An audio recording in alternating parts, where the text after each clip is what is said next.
April. Kevin McPartlin, the Chief Executive of Fuels for Ireland, says a decision should be made earlier. I think if the government is set on reducing VAT, as it now seems that it has finally reached that conclusion, then it should be doing so immediately. But this kind of long lead-in time is unnecessary, and it's not helpful to people. It distorts the market for this period, and it doesn't give people the discount or the reduction in price that they really do need to see. Weather now today will be sunny and mainly dry. However, cloud will build in the afternoon with scattered showers of rain, hail and sleet and a possibility of some snow.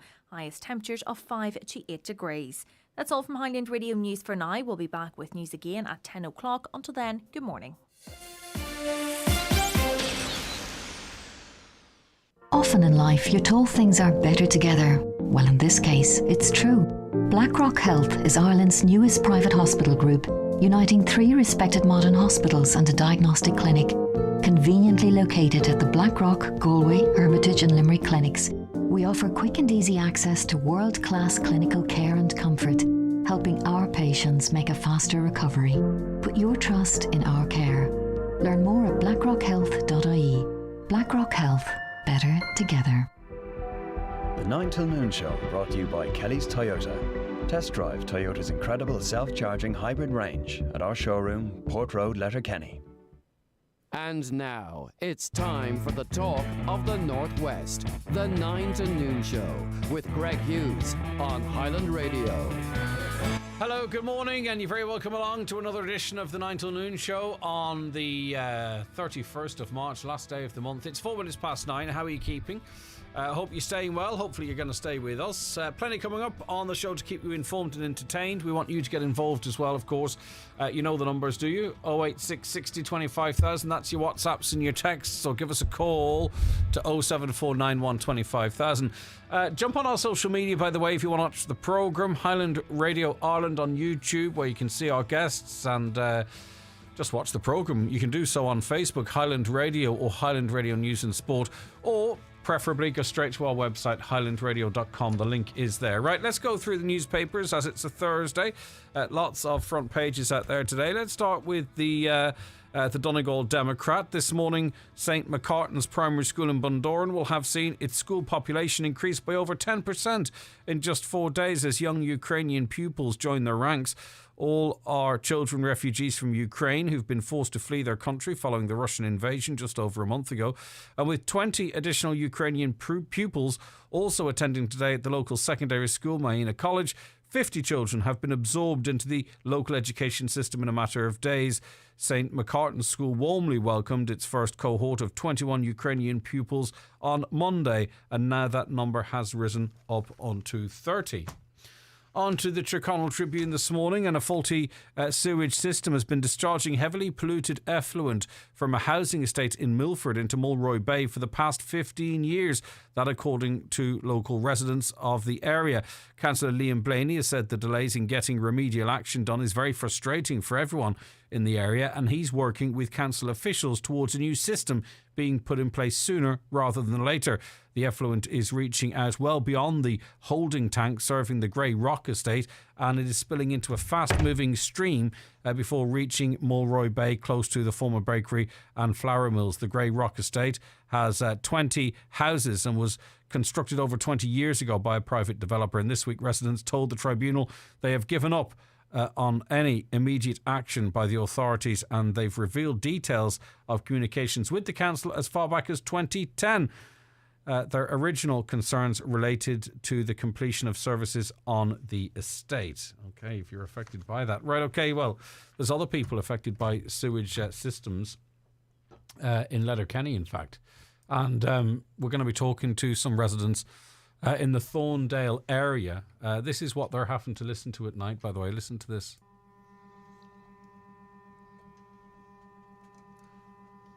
All right, that's going quite regularly of an evening. Could you sleep through that? I'm not quite sure how loud it's coming across on your radio, but that's what residents in the Thorndale area of Letterkenny are reporting having to hear, having to sleep through. Okay, and that's just recorded off a phone, all right? So if you're affected by that as well, by the way, get in touch with us because we will be talking to one local resident later, hopefully. 086 60 25,000 if this is the noise that you are trying to sleep through. And that actual audio clip goes on for 3 minutes and 15 seconds until they stop recording it. Okay, we're going to be talking about that. That's one problem facing residents, at least some residents in the Thorndale area of Letterkenny. As I say, if that's affected, if you're affected by that, or you can describe to us what it's like, how it sounds, what it's like to sleep through, is it having an impact on your life? Get in touch with us. We're going to try and get to the bottom of it. But we obviously, the more people we speak to, the more information we have. 074 91 25,000. Caroline taking your calls this morning. Or call us on 086 60 25,000. We were talking earlier in the week about people's difficulties in getting an NCT test. Well, maybe this is part of the problem. Laura McGonigal writes in the Donegal News that the National Car Testing Service has cancelled 1,200 NCT tests in Donegal so far this year due to staff absenteeism. Well, it's staff being absent. A spokesperson for the service told the Donegal News that their absence has been predominantly caused by COVID-19. Refurbishments are also being carried out at the Letterkenny Test Centre, which has reduced capacity for testing at the centre. NCTS said the first 3 months of this year is their busiest time in the NCT, as the NCT is due on the anniversary of the vehicle's registration date, and most registrations occur at the start of the year. But we're only just 3 months into the year already. 1,200 NCT tests have been cancelled in Donegal because staff are absent, mostly because of COVID. So that will explain an awful lot of the delays, I would imagine. The Derry News tells us that Micah address campaigners at a stage of protest in Derry during the Taoiseach Micheál Martin's visit to the city tomorrow. The Fianna Fáil leader will fulfil a number of engagements in Derry and Donegal during a 2-day visit to the northwest. He's due to speak at a John Hume Memorial event taking place in the Playhouse in Artillery Street. Derry Micah affected holiday home owners are being encouraged to gather for a protest march in Guildhall Square at 7 p.m. tomorrow night. A spokesperson for the organisers said, "We will not be excluded. This crisis remains unresolved and holiday home owners will not be excluded." And thousands are expected, according to the front of one of the papers this morning, to protest in Letterkenny on Saturday morning. And we covered that yesterday on the show, and you heard the Micah Action Group's version of events as it relates to their demands for a meeting with the Taoiseach, or requests for a meeting with the Taoiseach. And we also had Minister Charlie McConnell on stating that, look, we agreed from the get-go there would be a meeting, but we could only give late notice as to when that would be because of the schedule being decided, and he wanted that meeting to be in and shown, and so on and so forth. That was on yesterday's show. The Irish Times tells us this morning that Russia has bombarded suburbs of Kiev and the besieged city of Chernihiv hours after Moscow offered to scale back dramatically its military action in Ukraine as part of the peace deal. Of course, proof of the pudding is in its eating.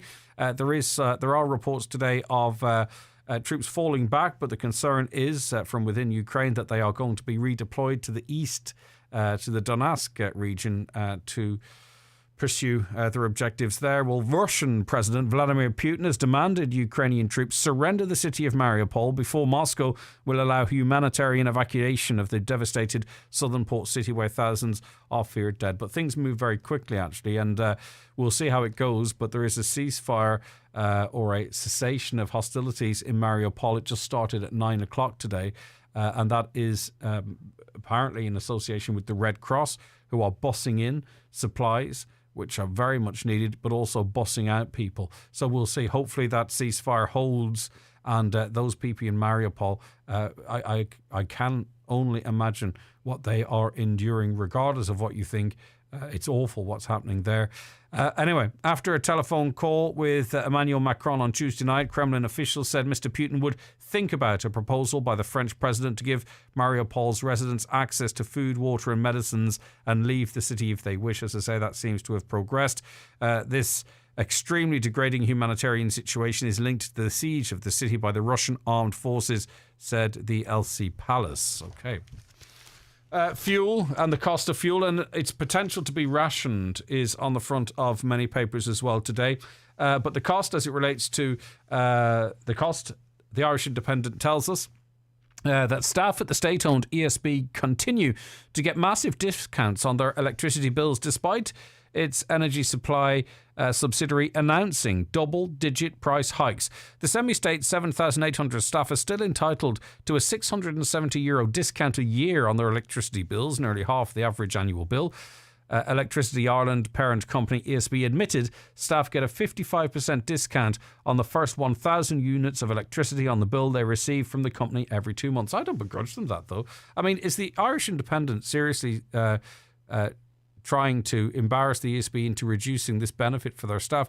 Like, everyone has various terms and conditions attached to their employment. If working for the ESB is that they get discounted electricity, they're not stealing electricity out of my mouth. I don't have an issue with that. They're workers, and that's part of their terms and conditions. Am I as far out as Fanad Lighthouse on this? Like, I think it's not really fair on the workers who as I say, this is part of their contract. For it to be highlighted like this, or for them to be shamed into sort of getting this discount. Maybe I'm wrong. What do you think? 086 60 25,000. But anyway, they go on to say that few households would use more than 1,000 units every 2 months. Electricity Ireland is pushing up unit electricity prices by 23% from next month. The standing charges are going up by 36%.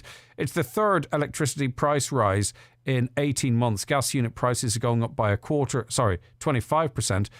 With the standing charge going up by the same. So as I say, yes, listen, we need to do something about it. Maybe they can reduce their profits a little bit and pass on less of the costs to us. But, you know, if ASB workers get a discount on their electricity as part of their terms and conditions, I don't begrudge them it anyway.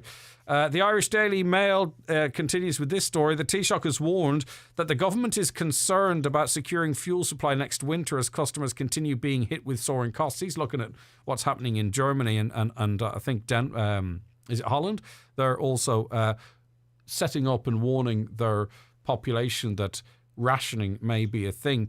Well, outlining the potential grim scenario, TDs and senators at a private Fianna Fáil parliamentary party meeting last night said that they interpreted what Micheál Martin has said as meaning that the government is worried about energy shortages in this country next winter because of the war in Ukraine. But we'll have to wait and see. We were talking about late last year, we were talking about energy cuts, electricity being rationed potentially because of data centres. You know, these stories come in cycles. Let's see.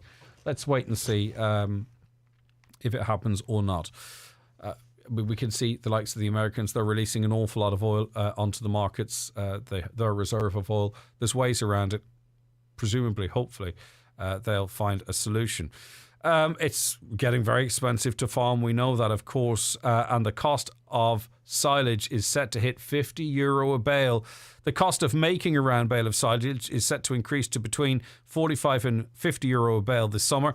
Rising fertiliser, plastic and contractor costs mean that baled silage will be 31% more expensive to make compared to last year. So everything's going up. And I was listening to one of the council meetings there earlier in the week, and apparently a lot of contractors are pulling out of roads projects, other type of projects as well, because of the rising costs, which is going to have an impact on how things progress here. We might actually try and see if we can speak to someone from the council to see what the impact there would be. Of course, you know, they're not going to absorb the costs of the likes of tarmac and other things that are reliant on oil and what have you. The price of that skyrocketing. So if you know, someone from Rhodes, I didn't catch the name, stated that a lot of contractors are pulling out of their contracts because they simply can't do them at the cost agreed. So they're going to have to re-tender it, and all that process will have to be gone through again. I'm not sure if it's a development or a road in your particular area, but anyway. Sad news from the world of showbiz in the Irish Daily Star today, and maybe this is something that might affect people out there. I don't know. It's one of those conditions I hadn't heard of before. But Bruce Willis will be stepping away from his acting career duties due to health issues. The US actor has recently been diagnosed with aphasia. It's a condition which has affected his cognitive abilities and ability to talk. Disclosing the news on social media, his family said it had been a really challenging time for them and thanked fans for their continued love, compassion and support. to Bruce's amazing supporters. As a family, he wanted to share that our beloved Bruce has been experiencing some health issues and has recently been diagnosed with aphasia, which is impacting his cognitive abilities, a statement shared on Instagram read. And he's been doing an awful lot of films of late. You know, not big, high-budget films, but he's been in a lot of sort of TV movie type films over the last number of years. I'm not sure if he had any full knowledge and he just wanted to work as much as he could. I don't know what it was, but anyway, that is from his family there. The Irish Sun, in a follow-up to an article we read yesterday, tells us that a man who was arrested by police probing Michaela McAreevy's murder was last night in hospital. Ex-security guard Dasan Narayanan, 37, was lifted over an alleged plot to obtain a key to the Mauritius hotel room she was killed in. He took ill after being arrested on larceny charges. Cops were last night standing guard at the hospital in capital Port Louis as they wait to interview him again. Narayanan was working at the island's five-star Legends Hotel on the day newlywed Michaela was strangled to death. GEA legend Mickey Hart's daughter was killed on January 10th, 2011, 10 days after tying the knot with John McAreevy after disturbing a burglary in her hotel room. And finally, to the Irish Daily Mirror now. And refurbished churches may be used to accommodate thousands of refugees, as the housing minister revealed an extra 35 homes need to be built. And this is a call some listeners were making. Why doesn't the church open up its premises? Well, it seems maybe they might. This startling figure, in addition to the 33,000 the government has said need to be constructed every year to deal with the housing crisis here, ministers have also confirmed that tented accommodation, which is being erected by the Defence Forces at a campsite in County Meath, will also be used soon to house Ukrainians. Darragh O'Brien said a lot of what we're going to be doing is taking maybe old commercial stock, old state stock, and converting that into apartments or homes. We're going to have to look at providing permanent housing solutions to that in that space. We would potentially require up to an additional 35,000 homes over the period of time. But if there's a picture there of the tents in a field that will be used to house Ukrainians. Okay. If you want to comment on any of that, raise your own issues, 086 60 25,000, 086 60 25,000, or call us on 07491 25,000. The newspapers are courtesy of Kelly Centra, Mountaintop, Letterkenny. The 9 till noon show brought to you by Kelly's Toyota. With over 45 years of experience, trust us to help you on your electric journey. Longcom has an exclusive beauty gift waiting just for you at McGee's Pharmacy in Letterkenny. Simply purchase 2 Longcom products, one to be skincare, and receive your free 6-piece gift containing a full-size Tonique Comfort Toner, a choice of either Hydrazine or Absolute day and night travel size creams, plus more of your favourite iconic Longcom products. Available for 1 more week or while stocks last. T's and C's apply at McGee's Chemist, Main Street, Letterkenny. With the brighter days, it's only natural to think about freshening up the paintwork in our homes, bringing colour and vibrancy to our living spaces. But the important thing isn't just the colours we choose, it's the paint. Fleet Wood use the highest quality ingredients for a richer colour and smoother finish that lets you wipe away the marks of everyday life. And it's Irish made, designed to work with the ever-changing Irish light. Would one range of paints transform your home? Fleet Wood would, naturally. When you get the M&S app, you get the good stuff. Good stuff that comes from Sparks, the M&S reward scheme. Like personalised offers tailored just for you, easy breezy shopping and returns too. Good stuff like the chance to get your shopping for free, a donation to your chosen Sparks charity every time you shop. And good stuff like little treats because, well, who doesn't like a little treat every now and then? Download the M&S app today and get the good stuff. Terms and conditions apply. See marksandSpencer.ie for details. The cost of living? Oh. The rate of fuel? Oh. The price of 3 broadband? Ooh. Get 3 months free home broadband with no setup costs on Ireland's fastest 5G network. Only €39 per month after that. But hey, don't just take it from me. Take it from Sinead and Buncrana, who said, "It's great. We've 4 TVs, multiple laptops and PlayStations on the go. I've recommended it to everyone. I'd give it 10 out of 10. Sign up in our Buncrana store today. 3. For a better connected life. Minimum term and direct debit required. Speeds may vary. Subject to availability. Fastest 5G network based on analysis by Ookla of speed test intelligence data Q3 to Q4 2021. See 3.ie. Okay, if you're away on holidays, if you're lucky enough to get away, what would be one of your worst nightmares? Losing your passport. Well, that's what's happened to 4 people, presumably potentially visiting this area. Noel Duffy is the owner of a coffee shop in Ballybofey called the Cool Creamery and Coffee Dock. Good morning to you, Noel. Morning, Greg. How you doing? Great to speak to you. How are you keeping? Aye, good. How is business? Aye, great time. We opened about 8 months ago, myself and a friend of mine. Fair play. Shane Duffy. And it's going good. Where are you located, Noel? We're in the lower Main Street, Ballybofey. We're just in there at the gate to McCool Park. So the Cool Creamery and Coffee Dock for all your coffee needs. All your coffee and ice cream, toasted sandwiches. Give us a wee shout. We're getting a great support from the local community in Ballybofey and St. Arthur, and it's going good there.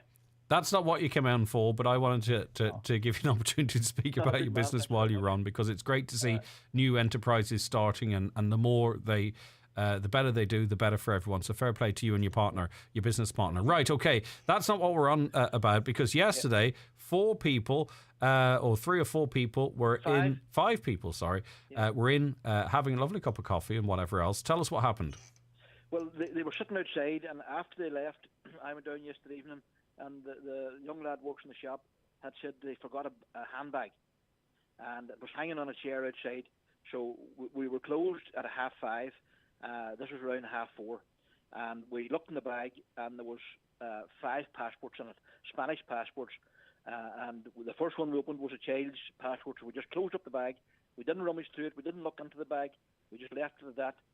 I phoned the guards last night and told them that we had this bag. It's safe enough. But it could be somebody staying locally, or it could be somebody staying somewhere else in the county. And I'm sure they're going out of their mind this morning looking for their passports. Yeah, maybe going to the airport.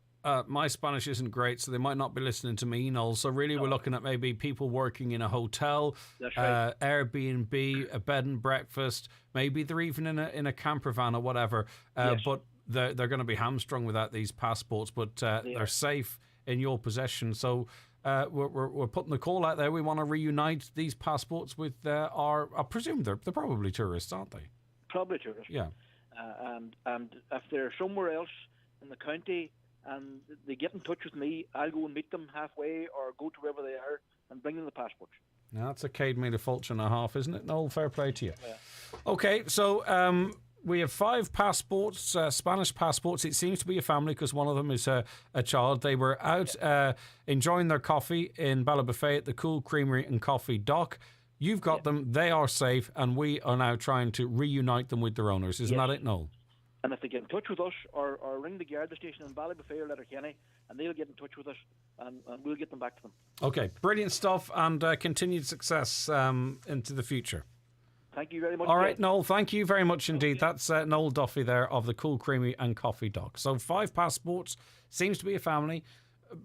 Most likely, I think that they are tourists, and we have them safe. Noel has them safe, and he's even prepared to meet the owners halfway. He can't do much more than that. So if you own a B&B, hotel, Airbnb or whatever, maybe you might check, if you have Spanish guests with you, you might check and see what the story is. Right, Vicky joins us now. Hi, Vicky. Hi, Greg. How are you keeping? Not too bad. All right, now you shared a post on social media. You're going to share it with us now. What is the issue? So what it was it was kind of like a mini rant, to be honest. Somebody had Mini, Vicky, ordered... it's an essay.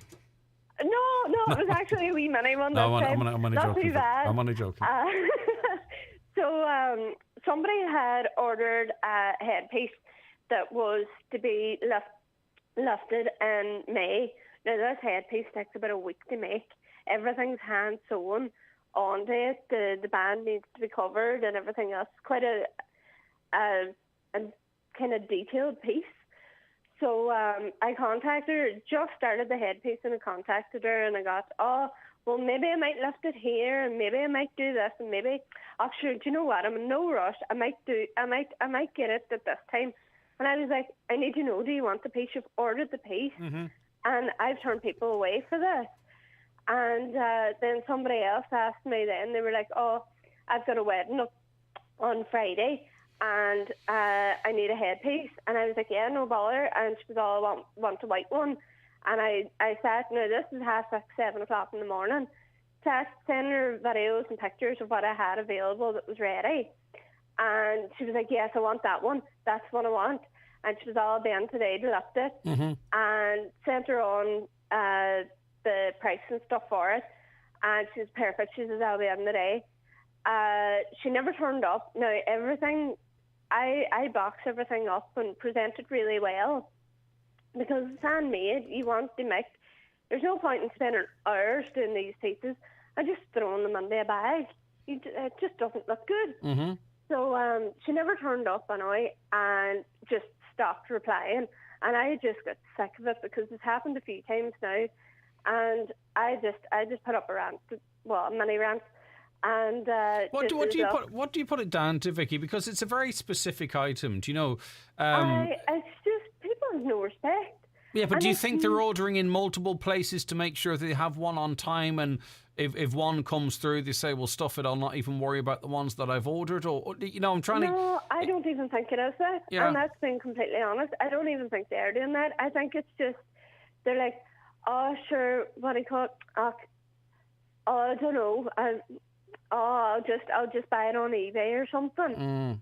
Or they see one on eBay that's really cheap, but it's cheaply made. Yeah, but yours is handcrafted. There's a lot of your time goes into this, and obviously you're very proud because obviously then as well, presentation is a factor. Yeah. So you're putting your time in here. Yeah, so I specialise in bridal headpieces, Holy Communion headpieces, and wedding guests. So for a bride, I actually do a consultation. They come to me, they try on different sizes and styles and everything else. You could spend maybe an hour and a half with somebody and trying to gauge what they want and what's going to be perfect for them. And it's a very, very bespoke product that's made for them. Do you know what I mean? And that's what makes it so annoying that somebody then would waste your time, then the time then to actually make the thing, and then just be like, oh, I'll just not text her back. Vicky, what about, and people will text it in, so I might as well say it to you while you're on air, maybe pay in advance or a big deposit, and that'll maybe focus people's minds. I'm going to have to start, but the thing I don't want to do, Greg, and it's not just me, it's beauty salons, it's dog groomers, it's people making a cake. We all have the same problem, and the thing I'm worried about is with charging a deposit, there's a lot of people now with the price of oil, the price of diesel, everything's going up, and people don't have the money that they used to have. I know, and you're being very nice, and it's clear you're a very thoughtful person. Maybe too nice though, Vicky, in that there's an awful lot of expense, for example, goes into a wedding, and you're putting your time and effort in, and it's not even the money. I think it's more the respect, the disrespect of you than anything else. It's the disrespect that annoys me. Like, one of my headpieces, to buy it off it's like a designer, but mine are custom made, so the people actually pick what beads go into it, and they pick what diamonds go into it, they pick whatever they want. Parts of it might match the dress, for example, and you might put different colours in to pick out the bouquet of flowers or whatever. I mean, it has that level of customisation. And there's an €800 difference in the price of mine and the price from designers, and mine's is bespoke. Everything, none of my pieces have anything glued together. Everything's hand sewn or hand wired on. Right, well, it's completely bespoke. Deborah says, I've got some pieces from Vicky. She's amazing at what she does. It takes so much of her time to make you what you want. Shame on those who don't pick it up. Keep going, girl. Thank you very much, Debbie. Your work is keep going, girl. I'm not sure if Deborah's American, but it felt right. Keep going, girl. Your work is amazing. Yeah. Thank you very much. Yes. So, I think maybe people should think on that. That you're in there. You're putting your you're putting your heart and soul into this piece as well. You're looking for some respect, and But you it seem is- quite understanding if it's a financial issue. Yeah. You know. It's, do you know what? Like, I have a piece there. It was ordered by a lady. It was before COVID. Yeah. And I still have it. It was completely bespoke to her dress. It won't match anybody else's dress unless they buy the same one. So I'm left with it. The cost of it, they make just the materials alone, cost me £25. Plus the work you're not doing because you're doing this. Yeah, Yeah. exactly. So what I call it, I now use it at wedding fairs because to show off what I can do because I can't sell it. It's a completely bespoke piece for that lady, and she just stopped me on me. Okay, another caller says, I'm in the same situation as Vicky. I opened a small cake business. People ordered cakes, prices were agreed, and then they just wouldn't pick them up. I'd call on the day and they just wouldn't answer. Some even had the neck to place second orders, saying they didn't lift the last one because they had COVID. I'm sorry, it's just not good enough. Yeah. There was a lady put a cake on Letterkenny Babies. I think it might have been last week because somebody didn't lift it. And when I seen the cake was absolutely beautiful, and so much time and effort went into it. And I don't know the circumstances behind it. Yeah. But it was obviously somebody just didn't text them back or didn't reply. There's a lady I know that she sells shoes, and people order them. She orders them all in, people buy them, and she delivers them, but she gets payment on delivery. Because they're shoes, you have to try them on. So she is just sick of people just not responding, not being there when she lands. It's not just me, it's everybody. Like, people need to realise that if you book a beautician, say for instance, you book an appointment there and you don't turn up, you don't text them, you don't ring them to cancel, they can't get that slot filled. Oh yeah, They've and lost you know, that money. people are booking 3 or 4 slots to try and cover all bases. And let's go talk about the restaurants. People booking 5 or 6 different restaurants because they don't know what everyone would like, and then they just ignore the other deposit. Though, Vicky, deposits is the thing. That's what focuses people's minds, because it's they that lose out, not just Vicky Gallagher. Yeah, exactly. But in fairness now, for me taking a deposit, it's different. I'll be grand with a deposit, but the restaurants and the like hairdressers, beauty nail salons bars, and all that stuff. I get you. They'll not get the rest of that money back. Yeah. But what it's going to affect is, say, like single mothers and stuff that they have a wedding or something, they want to book an appointment. Maybe they don't have that money for a deposit, and they're not going to say, look, I really, really want this appointment. I swear to you, it will come. I know. But I can't afford to pay a deposit at the minute because my child maintenance or something hasn't come through. No, your or the dole empathy, your hasn't come through. empathy is there. I get it. I know. I understand. But then again, you have to look after Vicky as well, and I get exactly that you're thinking about others, but you have to look after Vicky because, you know, when we talked about the cake maker, we talk about you, Vicky. I don't know how big your business is, or small. Yeah, so you're not Amazon. Do you know what I mean? You're not selling exactly. 5 million things, and if 500,000 is returned, you can absorb that. This is your time, your energy. It's you not able to do other work. You can lose the profit of a week or a couple of days because someone messes you about, and that's just, it's not fair. It's not fair on you because you've got your bills to pay as well as worrying about other people. And I've tried to keep my prices as low as possible because I know how expensive weddings are. Do you know what I mean? There was a lady at a wedding fair, and there was a piece I had that was similar, and she says it was actually nicer than the piece that she had bought. And the piece that I had was £35. Yeah. And the piece that she bought off a bridal store was 250 sterling. And she said that she wished that she was able to bring it back, but she couldn't. They wouldn't take it back. Well, listen to this. Stitch It Bernie. I don't know if you know that she's got a great reputation. I have same with christening outfits. Was made to the requirements, but they never came back. I text her. Do you know what the person texted back after getting effectively a bespoke christening outfit made? If someone else wants it, sell it. Oh my God. Yeah.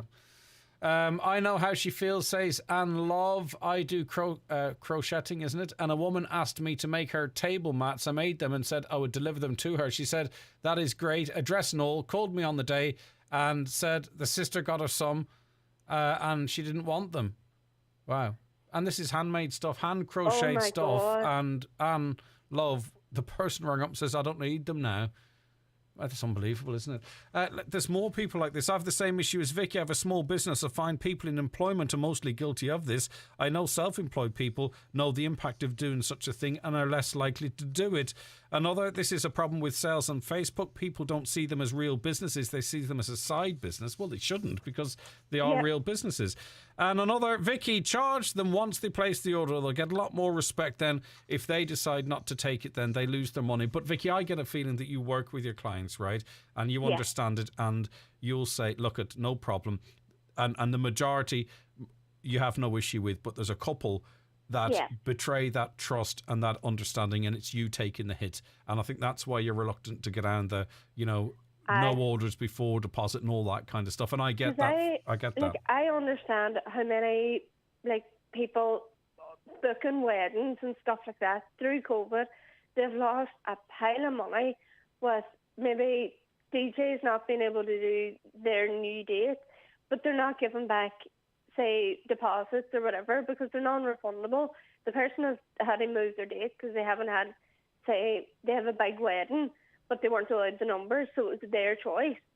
So that's why some of the deposits weren't given back. Yeah. But a lot of people have lost a lot of money. But listen, but also, you know what I mean? And I understand that too. Yeah, even if you took a deposit, right? Let's just say, we're not going to get into your business, but I'm just going to guess here. Let's just say, all right, the deposit might cover the materials, okay? Yeah. And you still continue to make it, and then they don't turn up. You're sat with this headpiece, and you've made no money at all. You know what I mean? So, like a deposit might encourage people to come and collect their items, but if they don't, it doesn't cover all the cost. You're still going to be out one way or other.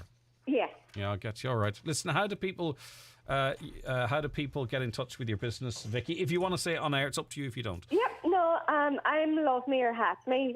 You what? I do. You what? Love Me or Hat Me? Or Hat Me, yeah. It's a very quirky name, but it you gets can say stuck that in again. there. What do you call it? I specialise in just all pieces for weddings. I do bespoke headpieces, pins, combs, vines, you name it. If you bring a style to me that you like and you can't get it in the colour you want, I'll make it for you. Love Me or Hat Me? Yeah. Search it on Facebook, is it? Yeah, I'm on Facebook, TikTok and Instagram. All right, Vicky, continued success with your business. Thank you very much, Craig. Some might say you're a wee bit soft, but sure, keep being you because I think you have an understanding of the realities of life as well. Exactly. Okay. Listen, well done, Vicky. Thanks. Thank you. All right, take Bye-bye. care and well done. Stitch It Bernie as well. For thank you for getting in contact with us. Deborah as well was full of praise for Vicky and Anne Love. Hopefully you don't experience the types of problems. Imagine crocheting table mats and then someone says, I don't need them on the day they were to be delivered because this is how my sister got me some. That's what small business people, small business owners and not so small business owners are having to contend with. Any more stories like that, get them into us. 074 91 25,000 08 660 25,000. Could you deal with this noise sleeping at night? It's a racket. Some people are having to deal with that. We're going to speak to one person who's having to endure that in the Thorndale area of Letterkenny. I don't think I could sleep with it anyway. And it's not, even if you could sleep with it, you'd wonder what it would actually be doing to your well-being, your well-being over a long period of time. We're going to try and get to the bottom of that and maybe even try and get some sort of a resolution to it. If that's a noise you're familiar with in the Thorndale or surrounding areas, get in touch. 086 60 25,000. Joanne's going to be talking to us about it after these. The 9 till noon show brought to you by Kelly's Toyota, Port Road, Letterkenny. Explore our wide range of virtual tools at kellystoyota.com. Hi, Dad. Just popping on to say hi, love. How did you manage to video call? I'm a bit of a computer whiz these days. I can see that. And it's not just video calls. With High Digital's free online course, Paddy also learned to do the grocery shopping. And you can too. So how are you, Dad? Hang on, I've a very funny gift to send you. Or is it GIF? Learn essential online skills today at highdigital.ie. Brought to you by Vodafone Ireland Foundation, Active Retirement Ireland and Alone. Vodafone, together we can. You'll find all the best toys at Foy's Buffet. Discover great value on all the latest toys, ride-ons, bikes and Baird go-karts, with new deliveries arriving every week. Great offers on best-selling brands like Lego, Fisher-Price and Barbie. With new deliveries every week, you can get all the fun shipped to your door, with free delivery on orders over €75. Shop local and find everything you need at Foy's Buffet, or shop online at toysatfoys.com. On the night of April 3rd, we'll all come together to fill out our census forms. And the information you provide will help show where essential services are needed in every part of the country. So on Sunday, April 3rd, be a part of Ireland's future. Be counted. Visit census.ie to find out more. All right, 086 60 25,000. Your WhatsApps and texts, please, through to that number. More business people getting in contact with us saying that they are dealing with the same problem with their customers. Stevie Toilet Logie Picks, he says, "Hi Greg, I completely agree with that lady. For my wedding photography, I've had to start taking deposits and offering a pay up scheme. People act the whack all the time. I also do logos, etc. And I can't tell you how many times I've done hours and weeks of work for nothing." And we've used Stevie before, and he's excellent at what he does. Right, okay. Joanne, good morning to you. Good morning, Greg. How are you keeping? Tired. Right, okay, let me play this out again. So I want you to listen to it down the phone line and then explain how different it might be to reality. One sec.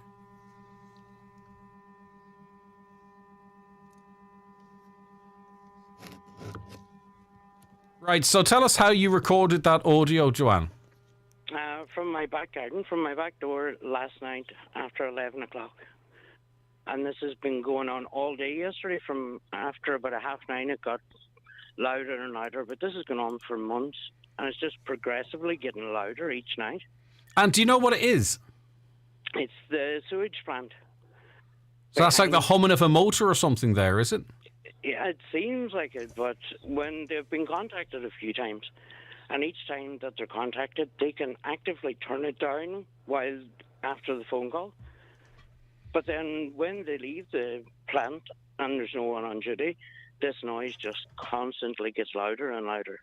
It's like torture.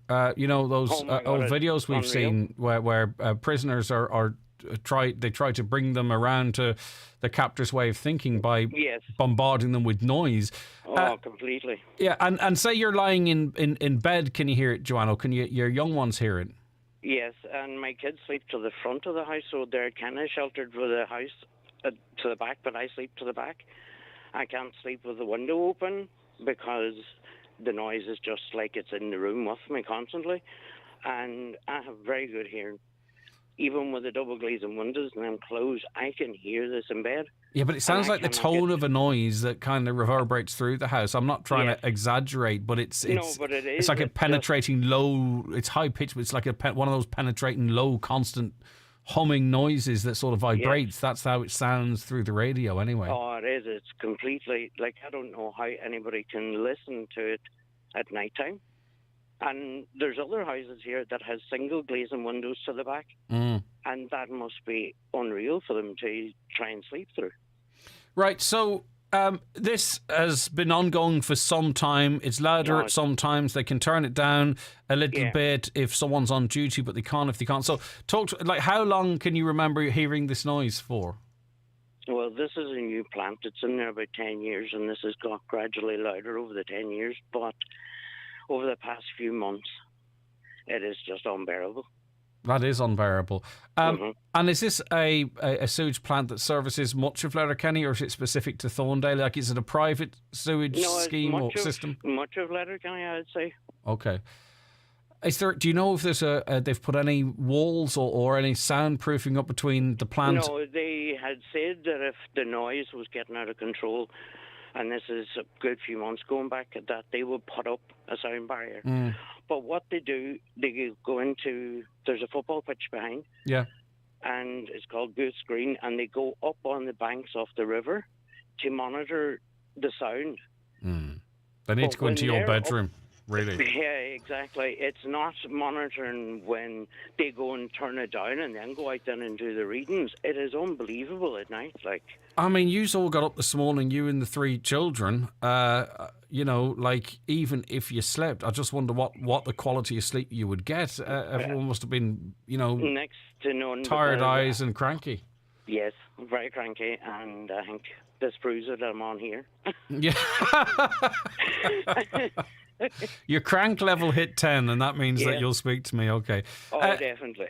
Do you notice it less during the day, or do you don't hear it during the day? Is it only at night? What's the pattern throughout the course of the 24 hours, Joanne?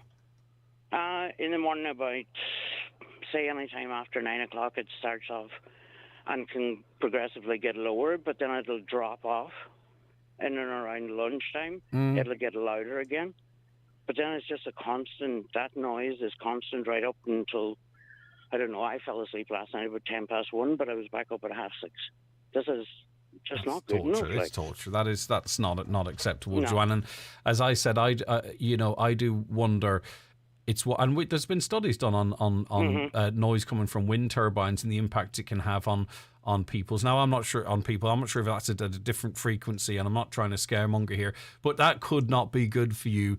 That type of a persistent noise, even if you're so tired that you nod off, it's going to be disturbing your sleep, even whilst you sleep. Yes. Oh, completely. And I have headaches from it. Yeah. And it's just down to tiredness. Okay, and your neighbours are in the same boat. You said some of them have single glazing towards the rear. They're getting it even worse. Yes, there is. And I've been around talking to a few of them before I contacted you, and the noise level is ridiculous in each of their houses. Right, let's hear it one more time here for. Oh, it'll drive you nuts. Like, I keep stopping it after 10 seconds because I'm getting enough of it in my headphones here. Now, that's recorded through the speaker of your phone, right? Yes. So, how loud is it when you were out videoing that, taking the audio, Joanne? How sort of loud was it outside, if you know what I mean? Is that about the volume there? Extremely loud, yes. Oh, definitely. Extremely loud. And it gets worse. And even when it's turned down, is it an annoyance, but one you kind of get used to? You get used to it. We've got used to it over the 10 years of it getting louder and louder. But then it's just hit a pitch now that you just cannot deal with that. I don't mean it funny, Joanne, and you've probably no intention of moving house or whatever. No. Or say you own, I don't know if you own the house, that doesn't matter, but for my question. But I mean, if you were selling a house, say that was your house and you were selling it, it might well be, you wouldn't want anyone landing around. Now, you wouldn't deceive them either, but you wouldn't want anyone landing around when that racket was going on. No, definitely. No one would move into that by choice, would they? No, they wouldn't. And I'm living here 20 years, so no. Right, okay.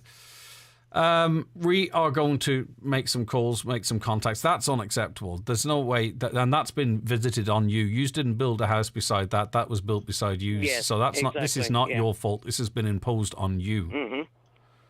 Totally agree, yeah. Yeah, okay. John, leave it with us, all right? Try, if you can, squeeze in half an hour. Half an hour sleep too. Or turn us up, turn the radio up. It might be a slightly more annoying whine out of me, but at least, look, I changed my tone now again.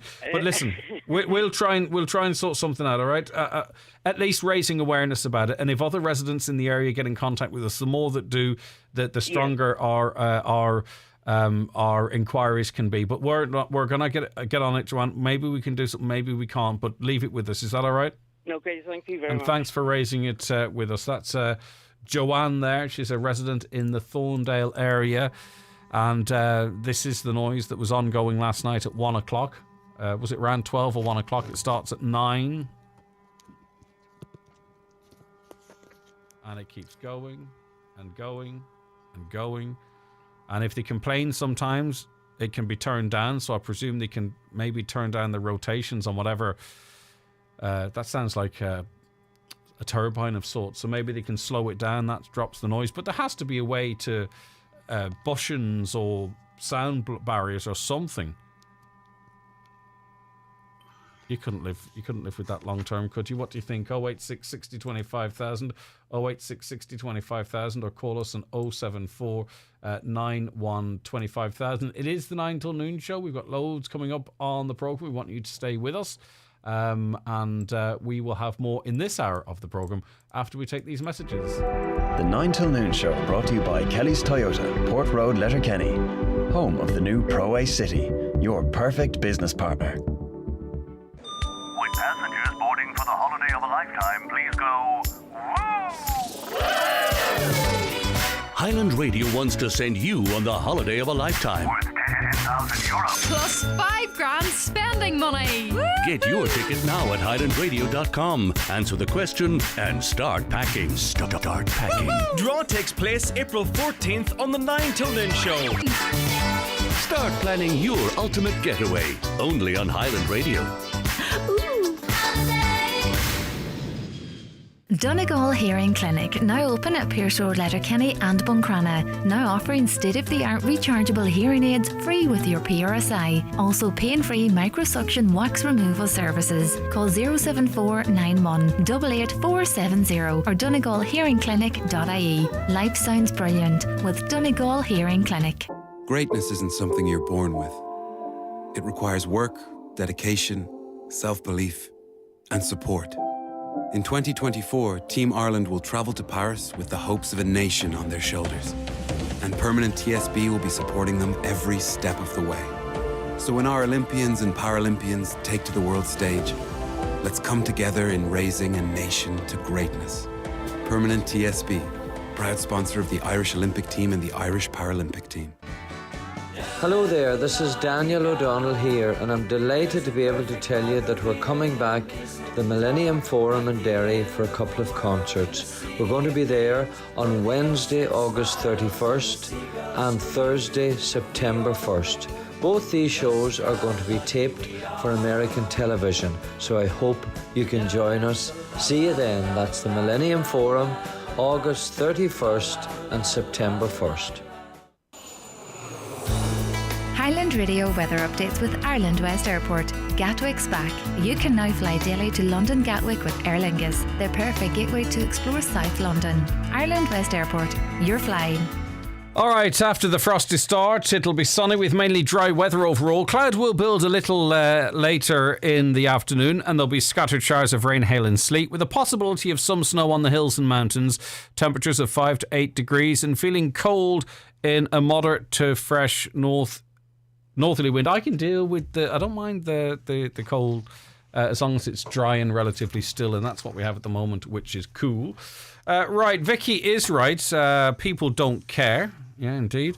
Greg, listening to you about the contractors and roads pulling out because of increased costs, I dread to think how much the famous Children's Hospital is going to cost now. Yeah, indeed, though it's slightly more difficult once the contract, normally speaking, you know, it's more difficult to pull out of a contract once it's begun, and not all contracts do allow for increases to reflect sort of the increase in to reflect the increase in materials. It seems the Children's Hospital does. I'm not sure many roads projects do. Paul Hannigan is president of LYIT. He joins us now. Hiya, Paul. Good morning, Greg. How are you? I'm doing great. Tomorrow is a historic day. You know, that word can be overused, but there's just no doubt in terms of LYIT's history and education in the Northwest. Its history tomorrow is a historic day.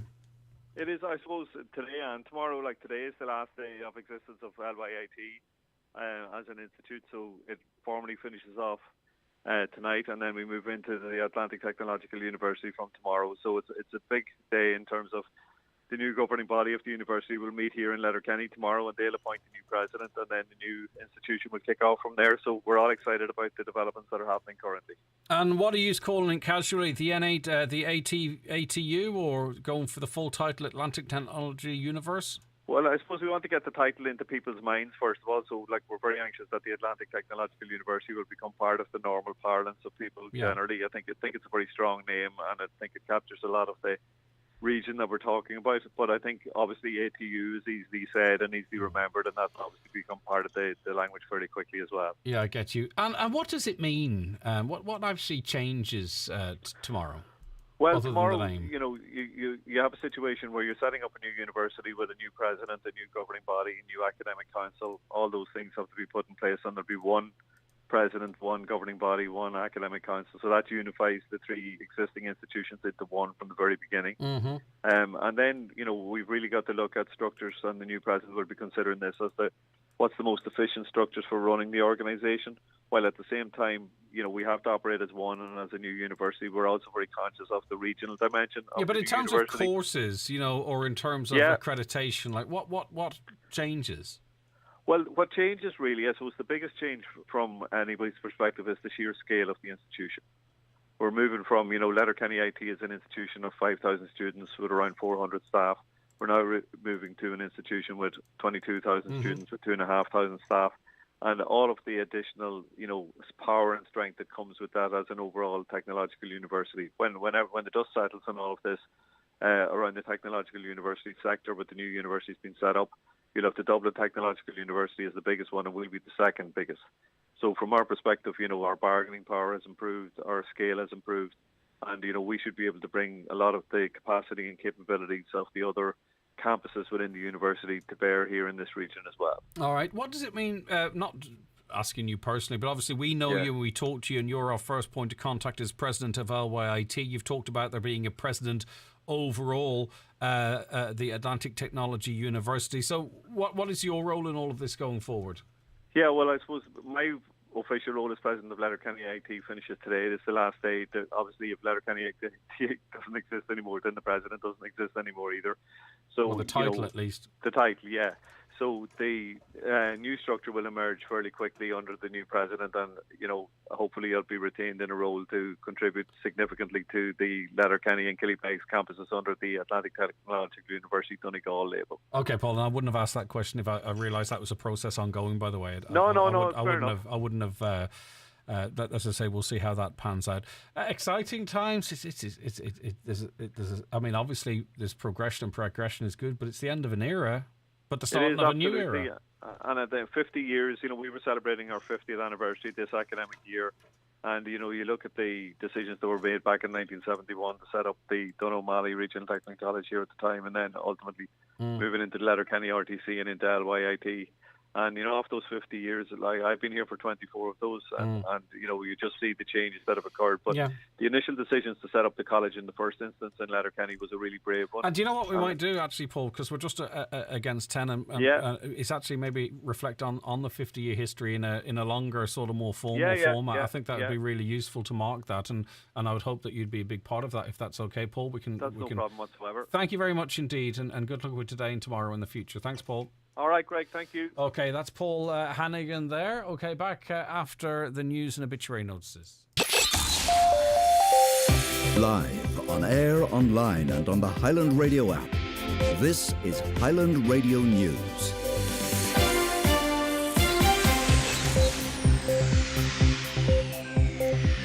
Good morning, it's 10 o'clock. Donald Kavanagh at the news desk. Emergency powers introduced to slow the spread of COVID-19 will expire at midnight. The Health Act has given the Health Minister the power to restrict travel, prevent gatherings and close premises for the past 2 years. The lapsing legislation would also be needed for a mandate on mask wearing to be reintroduced. That's something that the government has ruled out. And again, this morning the Health Minister has stressed that there are no plans to reimpose COVID restrictions, saying there's been no advice from senior health officials to do so. The Irish Association of Emergency Medicine and Nursing Unions have both called for a return of mandatory mask wearing and also a higher emphasis on working from home. Minister Stephen Donnelly has admitted there is significant pressure on hospitals from COVID cases, but he maintains at present there are no plans to reintroduce restrictions. There is no advice coming to me at the moment in terms of the reimposition of any measures for various reasons. One, this sublineage BA2, which is about 95% of cases right now, being so contagious that actually using population-based measures to push the curve down would require some very serious measures indeed. A decision on whether Ireland can reduce VAT on petrol and diesel may not be made until the end of next month. Ireland is looking to cut the rate from 23% to around 13.5%, but needs permission to do so from the European Commission. Taoiseach Micheál Martin says the Commission will come back with proposals by the end of April. Well, Kevin McPartlin is Chief Executive of Fuels for Ireland. He says a decision should be made earlier. I think if the government is set on reducing VAT, as it now seems that it has finally reached that conclusion, then it should be doing so immediately. But this kind of long lead-in time is unnecessary, and it's not helpful to people. It distorts the market for this period, and it doesn't give people the discount or the reduction in price that they really do need to see. A Donegal deputy is to lead a delegation to the Ukrainian border next week on a fact-finding mission. Donegal Deputy Joe McHugh, who chairs the Oireachtas Committee on European Affairs, will meet with refugees during the visit to Romania and Moldova. He and a group of colleagues on the committee have also already met with a number of ambassadors in the region. Deputy McHugh hopes next week's visit will allow them bring some lessons home. We've met with the Ukrainian ambassador, the Moldovan ambassador, and also the Romanian and Georgian ambassadors as well, along with Slovakian ambassador, trying to develop a deeper understanding of what's happened in transfer stations. We're going to go to visit Suceava in Romania, and we'll also be crossing the border into Moldova, where there's a lot of pressure in terms of humanitarian issues and refugee issues, and to see if there's quick lessons learned as well that we can bring back home. 103 complaints made to the Financial Services and Pensions Ombudsman last year originated in Donegal. A total of 4,123 complaints were received by the body across the country. The areas of banking, insurance and investment accounted for the majority of complaints. There were over 5,000 complaints closed last year. And the Donegal deputy believes Ireland can remain neutral in a very active way. Deputy Thomas Pringle was speaking in the Dáil during statements on the government's response to the situation in Ukraine. Around 600 people a day are arriving here, with 75% of them seeking accommodation from the state. Deputy Pringle says the focus should be helping the refugees coming into the country, as opposed to trying to please NATO. I cannot understand why some in this House are pushing this conversation so much. The Irish people have always voted overwhelmingly to maintain and protect our neutrality. Why is the government seeking to undermine this? Are they responding to the pressures of the EU and NATO over wishes of their own citizens? Or are they looking for foreign direct investment where we are losing out on it now? About 600 people are arriving every day to Ireland from Ukraine, and 30,000 are estimated to be based here by the end of April. Let's start focusing more on how we can assist these and less on how we can please NATO.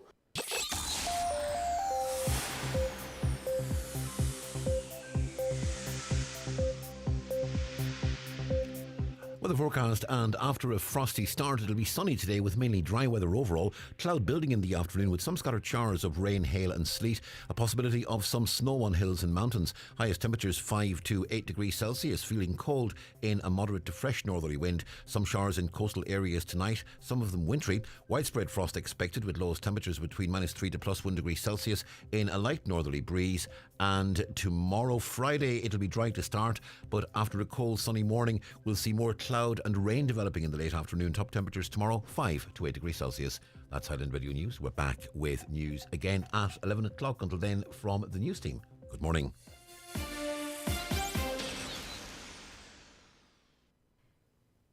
The obituary notice is for this Thursday morning, March the 31st. The death has taken place of Billy Graham Tully Remelton. Removal from the Eternal Light Chapel of Rest, Mountaintop, Letterkenny, this evening at 6 o'clock, going to his home. Funeral service on Saturday afternoon at 2 o'clock.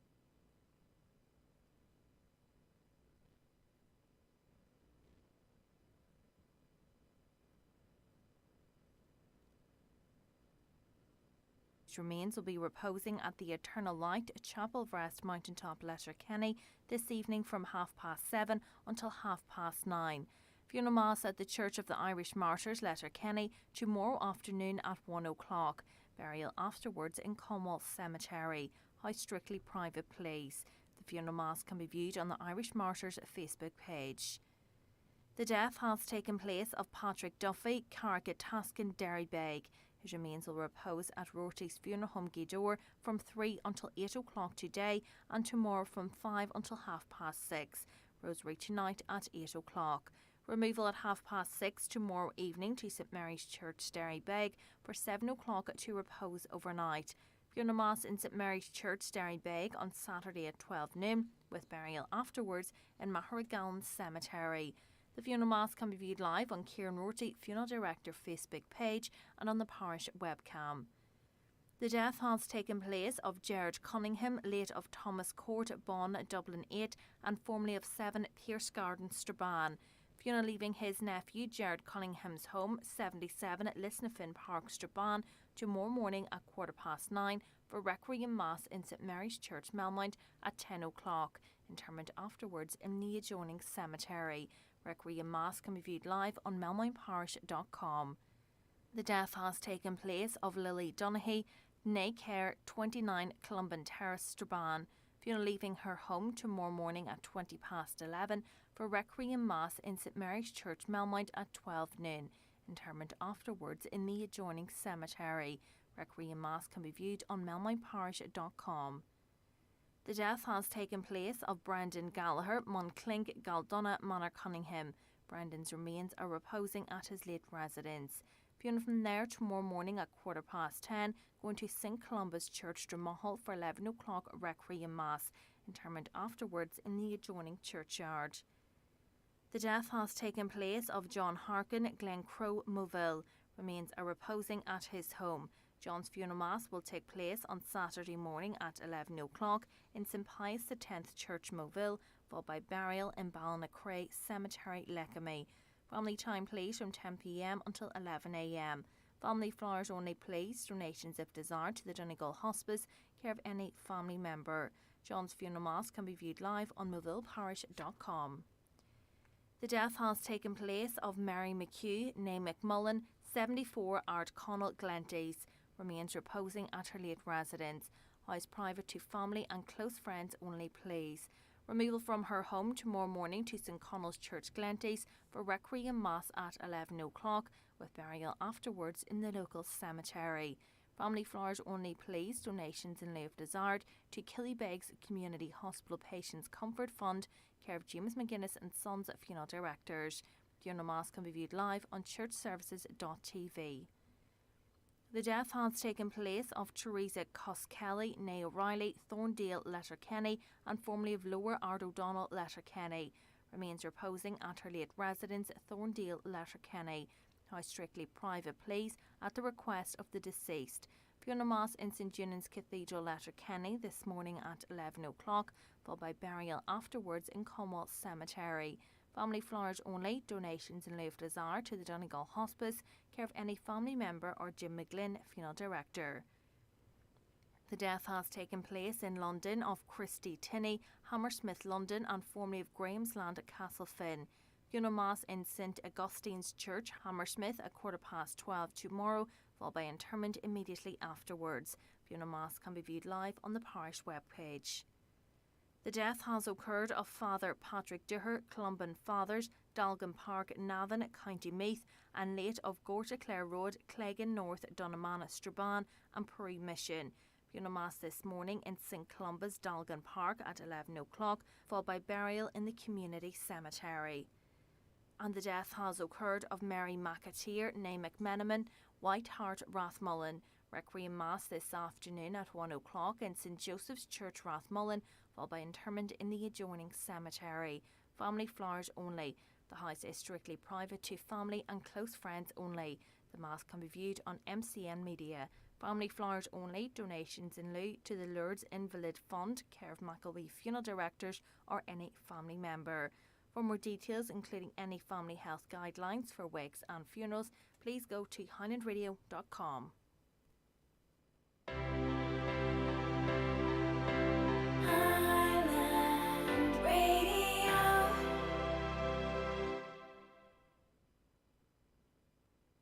Good morning again. You're very welcome along to, welcome back, in fact, to the 9 till noon show here on Highland Radio. 086 60 25,000 is the telephone number.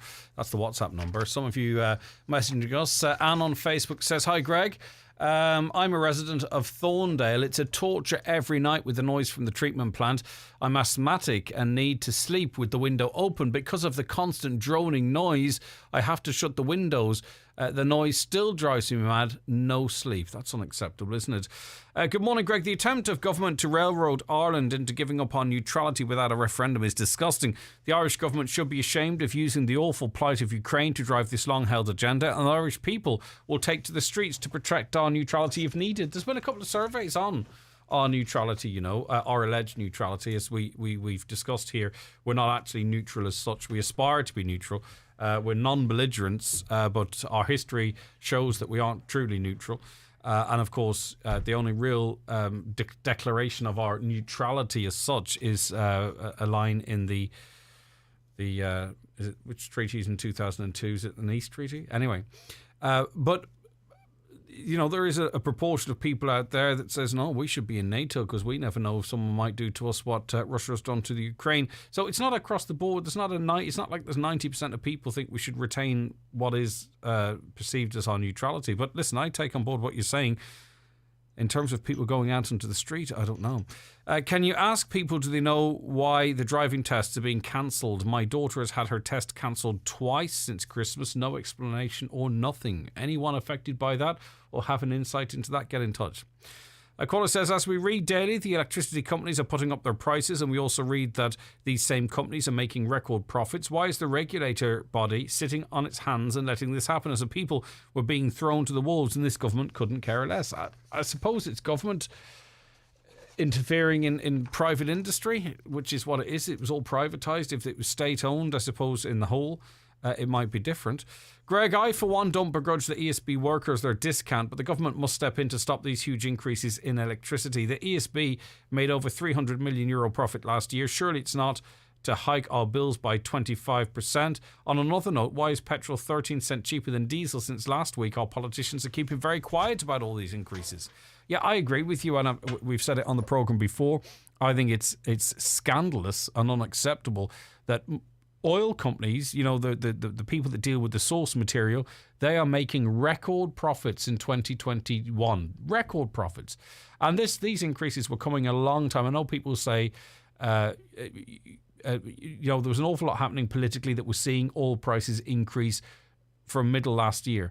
Okay, and obviously then they shot up once the war in Ukraine actually started. But all the while, these companies are making an absolute fortune. And I don't know if the ESB and other electricity suppliers are absorbing any of these costs at all. But we are incredibly loyal customers. The problem is though, we're trapped. We're stuck. We have no real options. Yes, you can shop around. But listen, there shouldn't be shopping around anymore. At the very least, in my opinion, and excuse me for expressing it, at the very least, everyone should be given the best deal. So everybody should be getting the new customer deal right now. At the very least, scrap the switching new customer benefit in a very open and transparent manner. Everyone in this country, at the very least from the electricity and gas suppliers, should be given the top discount rate, at the very least. Okay, if you know, maybe they don't want to absorb any of the cost themselves, but that would be something that would be at least fairer. You know, especially people on prepaid meters or people living in rental accommodation. Give everyone the best discount rate that's available, rather than making people go through the rigmarole of switching. That would be an act of good faith, I think, and reward our loyal custom. And it's loyal, really, because we all need power. A caller says, I'd like to thank Donegal County Council and Eamon on the great job they've done at Westbrook on the traffic calming measures. That comes in from Tony Paul. Always good to give credit where it is due. Greg, we have a small retail outlet. People come in and ask us to keep items for them. We're out of goodness, have in the past kept them. Since COVID, we no longer hold items. People don't ask the large multinationals or online stores to do this. They walk in and pay up front. Small stores can't reorder stock until the previous stock has been sold. Another, that poor woman, terrible noise. That's mental torture for sure. That's what Joanne and the rest of, at least some of the residents of Thorndale, we've had contact from at least 3 others that I've had access to. Steve on Facebook, another on Facebook, and Anne on Facebook. They're saying, look, they're at wits' ends with it. This county is a joke. Living along the Lenamore Road in Muff is like living in a war zone with heavy goods vehicles.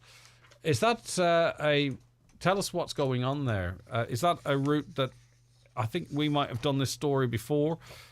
I think we have done this story before. Is there no hard shoulders on that road either? And there's houses right up against the road. Are we talking about the same road? A caller says maybe the Garda could get onto the airports and they might be able to tell them if they have flights booked. Just a thought. Right, maybe the Garda could get onto the airports. That's coming in from Eddie. Ah, yes, Eddie. Sorry, this is the passports, isn't it? Right, very good. The Garda, Eddie, sorry. The Garda have been informed, but I think we should be able to get them back to them, shouldn't we? It's 5 Spanish people. They're in Donegal, just for those of you that are switching on in the second hour. Where were you? I know where you were. You should be with us at 9 o'clock. 5 passports, right, from Spanish people. They were in a coffee shop in Ballybofey yesterday. They left them behind them. The coffee shop owner has them. He's contacted the guards. He's retaining them for safekeeping. So out there somewhere in an Airbnb, maybe in a camper van, in a hotel, there's 5 Spanish people. One of the passports was for a child, so it could well be a family. We are presuming they aren't resident here, that they're on holidays here. There's 5 people out there going, where's our passports? I wonder, do they even know they've been lost yet? That's what I'm wondering. Because do you check for your... we don't really demand passports much here in this country. Is it possible that they think they're safe in someone's bag and have yet to discover them? They might even get as far as Dublin Airport and go, where's our passports? In Spanish, perhaps.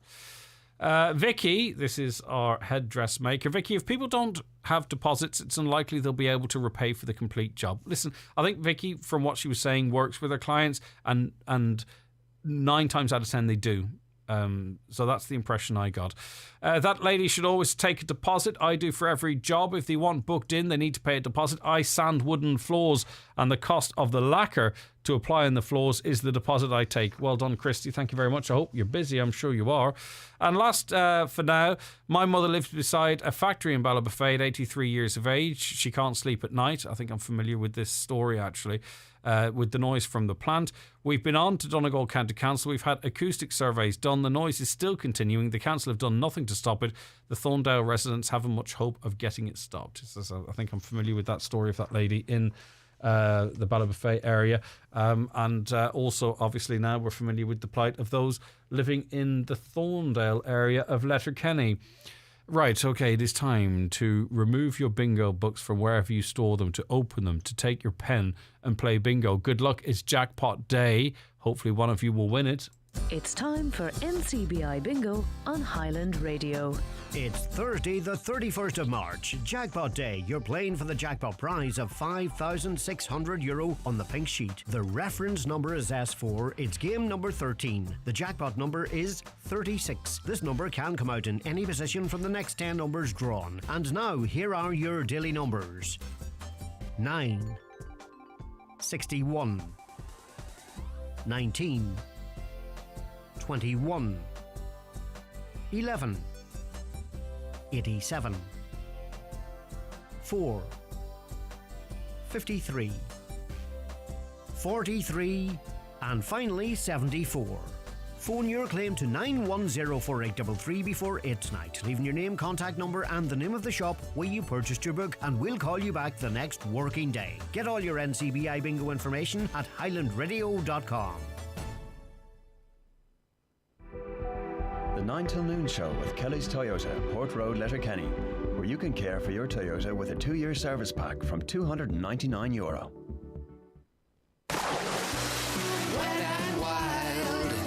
Wet n Wild is your one-stop shop for water sports, stocking all the leading brands of wetsuits, bodyboards, kayaks, paddleboards, scuba, swimwear, dry robes, tow floats, UV protection, life jackets, sunglasses, buoyancy aids, picnic sets and cool boxes. So whether you're on, in or under the water this summer, Wet n Wild can keep you safe and looking good. There's amazing deals every week at Watson Hire in Letterkenny. Great specials in tools, hardware and homeware. If you're a tradesperson or you're doing a one-off job, you'll find everything from power tools to hand tools and paint to work clothing. For great weekly deals and a great selection, visit Watson Hire at Kiltoy, Letterkenny. For more information, visit the Facebook page or see watsonhire.ie.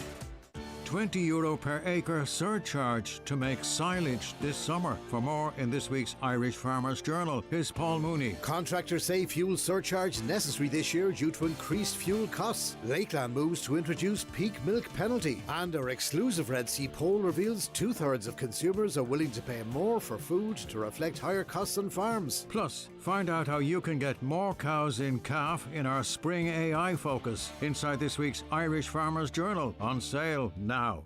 Get luxury for less this Easter with Lidl's inflation-busting offers. We have delicious deluxe infused salmon sides for just $8.99. A bottle of award-winning Santa Million Grand Cru wine was $14.99, now only $11.99. And medium Smarties, Kit Kat and Cadbury Easter eggs, 3 for only €3. Lidl, more for you. Enjoy alcohol responsibly.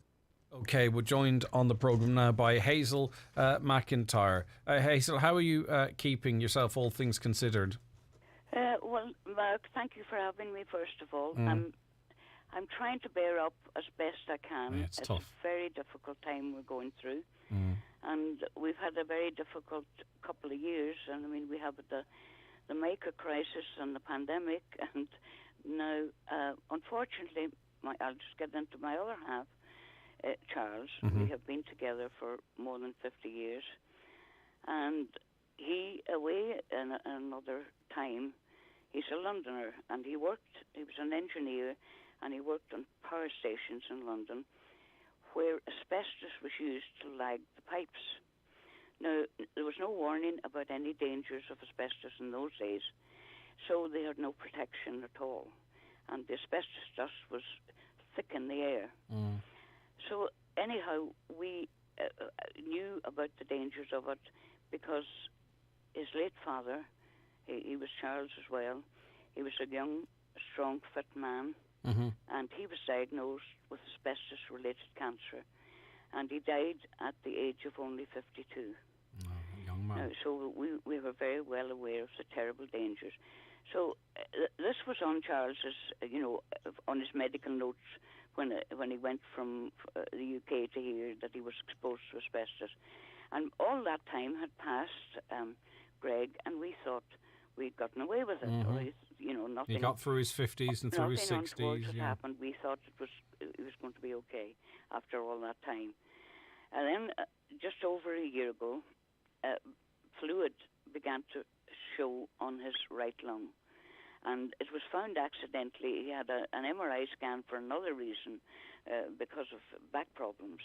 And the MRI scan showed up this fluid shadow on his lung.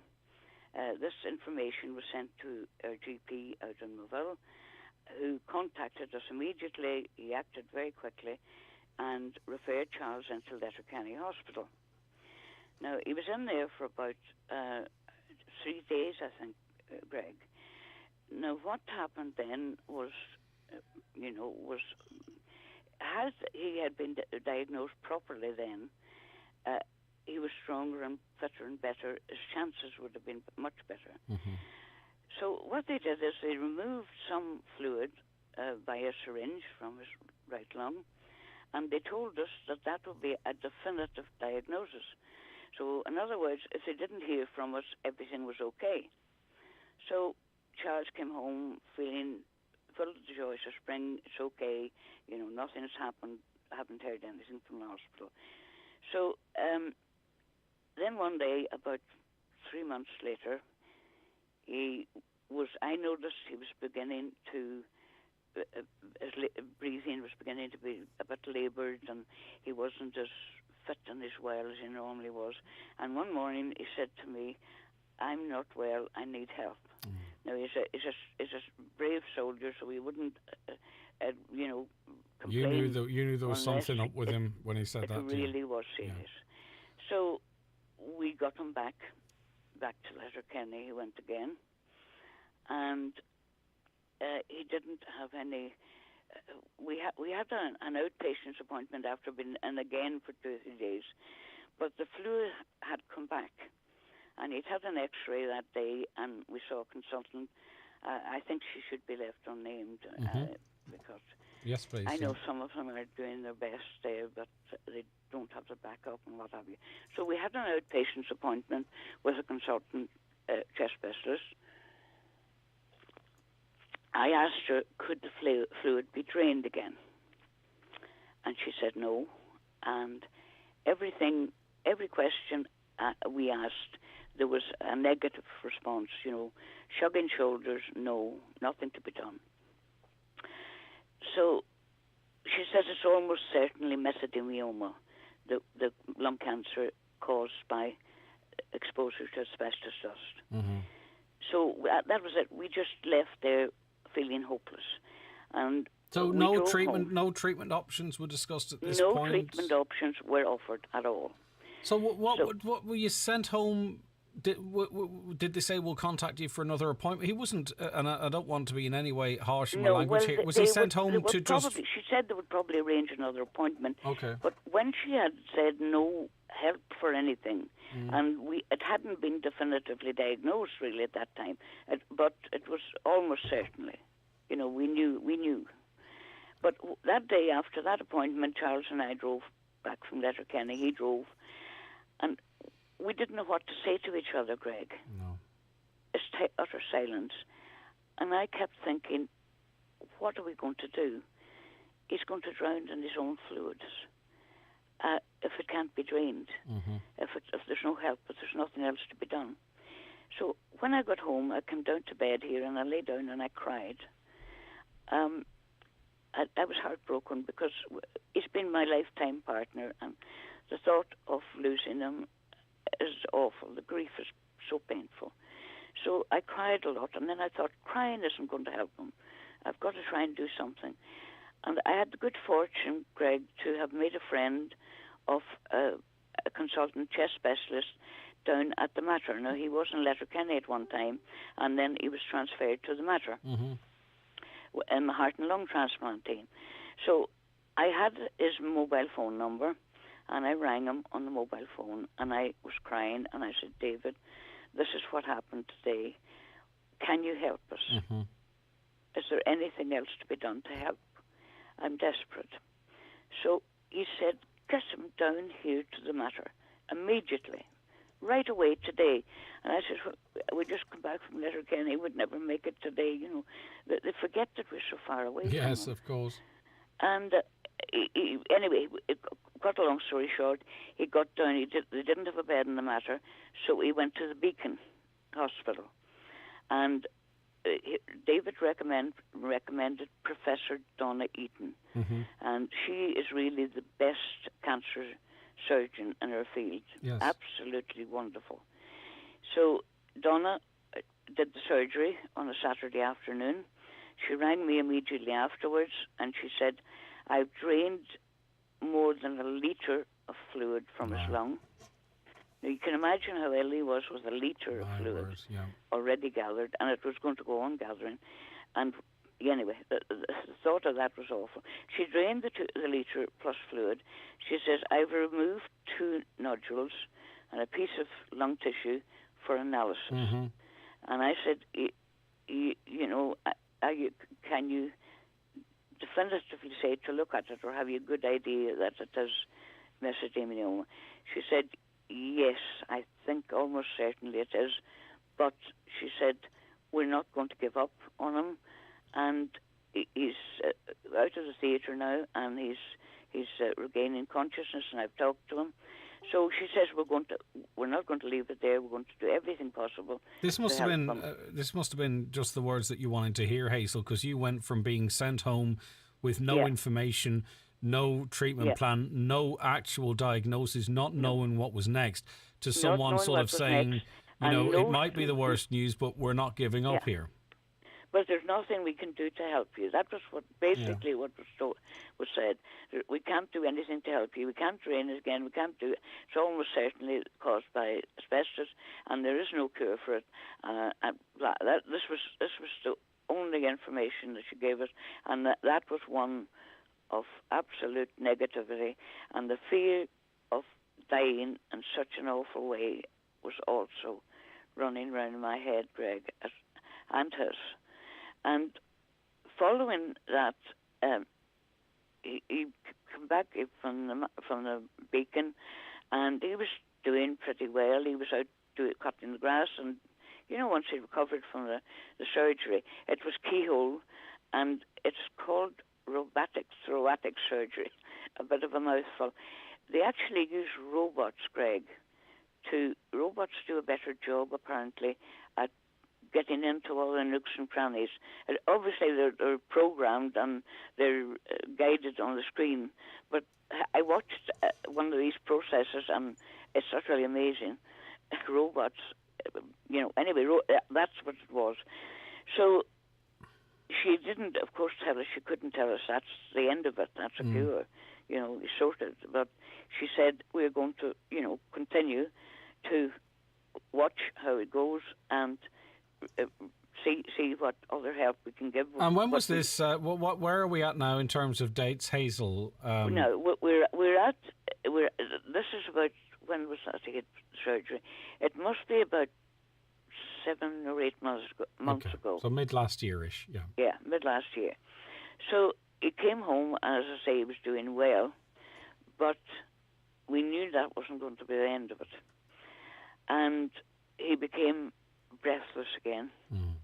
So the fluid was starting to build up? Not as bad as before, but he became breathless. Now, he had the scan in Letterkenny, and these were instructions from the Mater Private in Dublin to the hospital in Letterkenny. These were the tests they wanted done prior to seeing him down at the Mater. So they did the bloods and the scans, and all these results were sent down to Dr. Picardo. She is head of the oncology team, or is part of the oncology team at the Mater Private. So she had, we done it over the video consultation over the internet with Dr. Picardo, and she recommended immunology treatment or therapy. Now, she explained what it was, and what I'll try to make it. My understanding is limited because I'm not an oncologist or a doctor. But what immunology therapy is, it is using the body's own immune system to fight the cancer. Now, what actually happens, as Dr. Picardo said, with his cancer and with all cancers, in fact, is that if we are exposed to a virus, to a cold or a flu, the body's immune system kicks in to fight off the enemy. But in the case of cancer, it doesn't, because cancers are a collection of abnormal cells that keep growing and growing and growing until they kill the person. But the immune system hasn't recognized that as an enemy. So that is really what I, as far as I've been able to understand. Yeah, no, and actually explain it very well. So going forward then, I think his cancer is incurable. So going forward then, it's about obviously prolonging his life. So what is the treatment plan? And it's Dublin-based, by the way, so we'll get to the point of like she said, it is not going to be a cure, but slowing the cancer down, and maybe even doing a bit better than that. I'm using the consultant's words now. Okay. So he's been set down for at least four treatments. They are in the Oncology Day Centre at a Mater Private. It's prohibitively expensive, but money is only paper, Greg, and his life is so precious to us all. Do you want to say how much it is, just as an idea? Yes, I'm willing to say that. Okay. For the bed alone, he had to go in for the night before, and his first treatment, which happened a week ago. And he had to go in the night before because they had to do a lot of tests and do bloods again and modify. It's modified and tweaked all the time to get it right before they put in this infusion. So we had to take him down for the night before. Now, our son drove us, and he did a very good job. But, Greg, the journey was long. It was exhausting. It was exhausting for me. I'm not very well either. But for somebody as ill as Charles, it was absolutely exhausting. And when we eventually got to the Mater, Stuart drove us to the Mater door, but he had to help his father out of the car and up the steps. That's how he was so drained far he was. through. Yeah. The journey had taken so much out of him. Right. And, you know, it used to be that the roads here were bad and across the border they were better. Now I think it's the other way around. Yeah, I think so, yeah. And there was roadworks, there was diversions, there was more roadworks, more diversions, there was humps and bumps in the road. We've gone round narrow lanes to try to get back onto a main road again, and it took far, far longer than it normally would. So it left them utterly exhausted. Okay. So my hope is, there used to be a flight from City of Derry to Dublin. Yeah, it was a subsidised flight too, wasn't it? Yeah, and we used it very frequently in happier times. Yes. I used to do some work down at the Canadian Embassy, and we used to be up and down all the time in that wee flight. And it was only 30 quid. You know, it was great. And most of the passengers that I talked to as we were waiting to board the plane, there were relatives of people who were very ill. People who were very ill first, and their relatives who were going. And where only the only treatment they could get was through Dublin. And you're saying that we need to restore that flight. Yeah, that's what I'm hoping for. And all the centres of excellence are in Dublin. The Mater, public and private, are excellent hospitals, you know, they really are. And they have attracted the best consultants and the best teams that there are anywhere in the world. I mean, David McSharry, my friend, told me that they come up that Donegal is not only the best we have in Ireland, but anywhere in the world. And what's quite clear from this conversation, Hazel, is that because of geography, there are people that aren't going to endure that journey. There are people that are going to say, you know, I can't do that. There are people that are going to die sooner than they need to or might. Yeah. Simply because of our distance from Dublin. With help, this immunotherapy, from everything that I have read about it and been told about it by the experts, it can prolong life by years. Right. And Charles's life would have been over by now had we have done nothing when he came back from Letterkenny with the fluid back in his lung. He would have died. There's no doubt about that. Okay. So through the help of the Mater Private, and it shouldn't be about who you know, it should be about compassion. There's hundreds and hundreds of people, Greg, throughout the Northwest, and particularly Donegal, who are in the same pickle. So do you think at the very least they should have said, listen, as much as we can do here, we have done, but there might be options for you in the Mater? At the very least, if you'd have been sent with that information. You know, they should have given us that option, but they didn't. And the same went with the diagnosis. I mean, they told us that they could diagnose if it was cancer or not with this fluid that they had removed. But they couldn't, categorically.